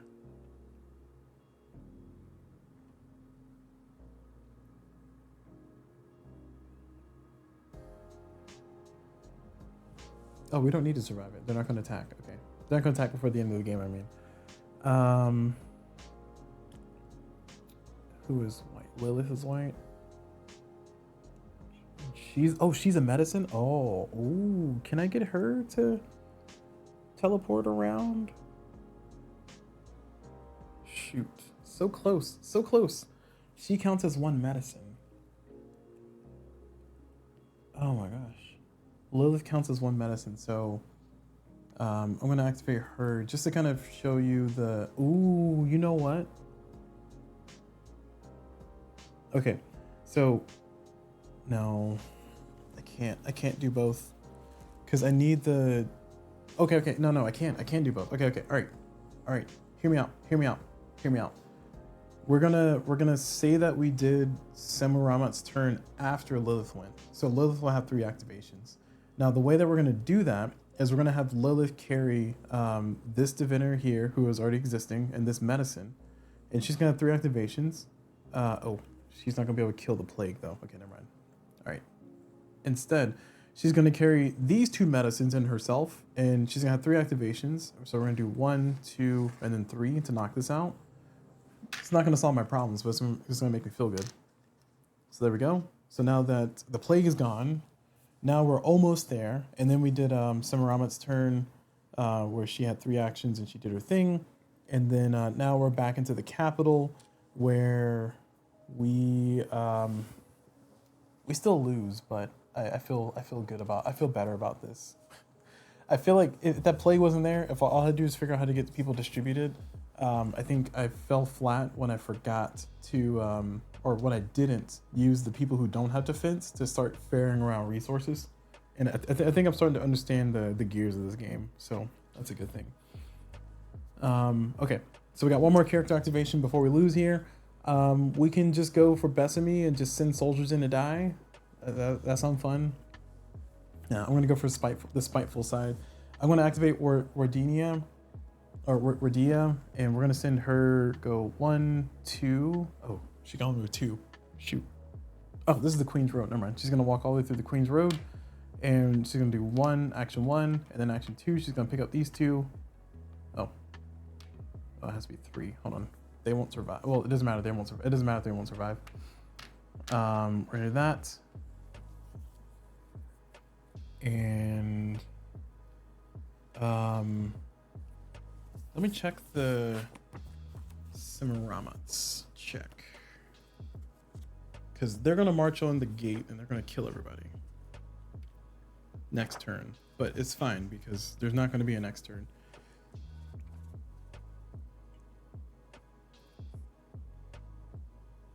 Oh, she just gets an assassination marker. Okay.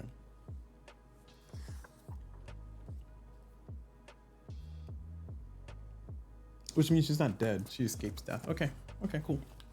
All right, so that was my 2 actions. I think that was all my activations. And now we check for win condition. Surprisingly, we're kind of close. We're kind of close.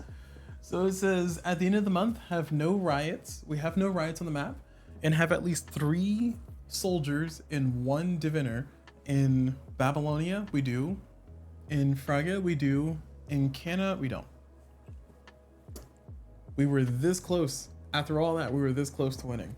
And the thing that did us in was the plague showing up here. Because the plague showed up here, I mean, I think we're still done for. But because the plague showed up there, we ended up not being able to take at least the church guy and a soldier with us. That'll make me feel a little bit better to have that instead of these medicines. And then also, man, I really screwed the pooch when I left my church guy here, and I didn't just bring him over. Because if I brought him over, we would get this location and we would have another person to do actions there, and that would have given me a lot of flexibility. Also over here, I really wanted to get another kingdom over here, but it took me so long to get a kingdom over there. There's a lot of things I could have for sure done differently and done better. But overall, that's it. You know, you don't win all the games you play, and I most certainly did not win this one. So I'll go ahead and close out the video there, and then I will do my review here. Of the game. So that's gonna be it for this video. So thank y'all very much for watching. Hope y'all enjoyed it, and as always, I will see you all whenever.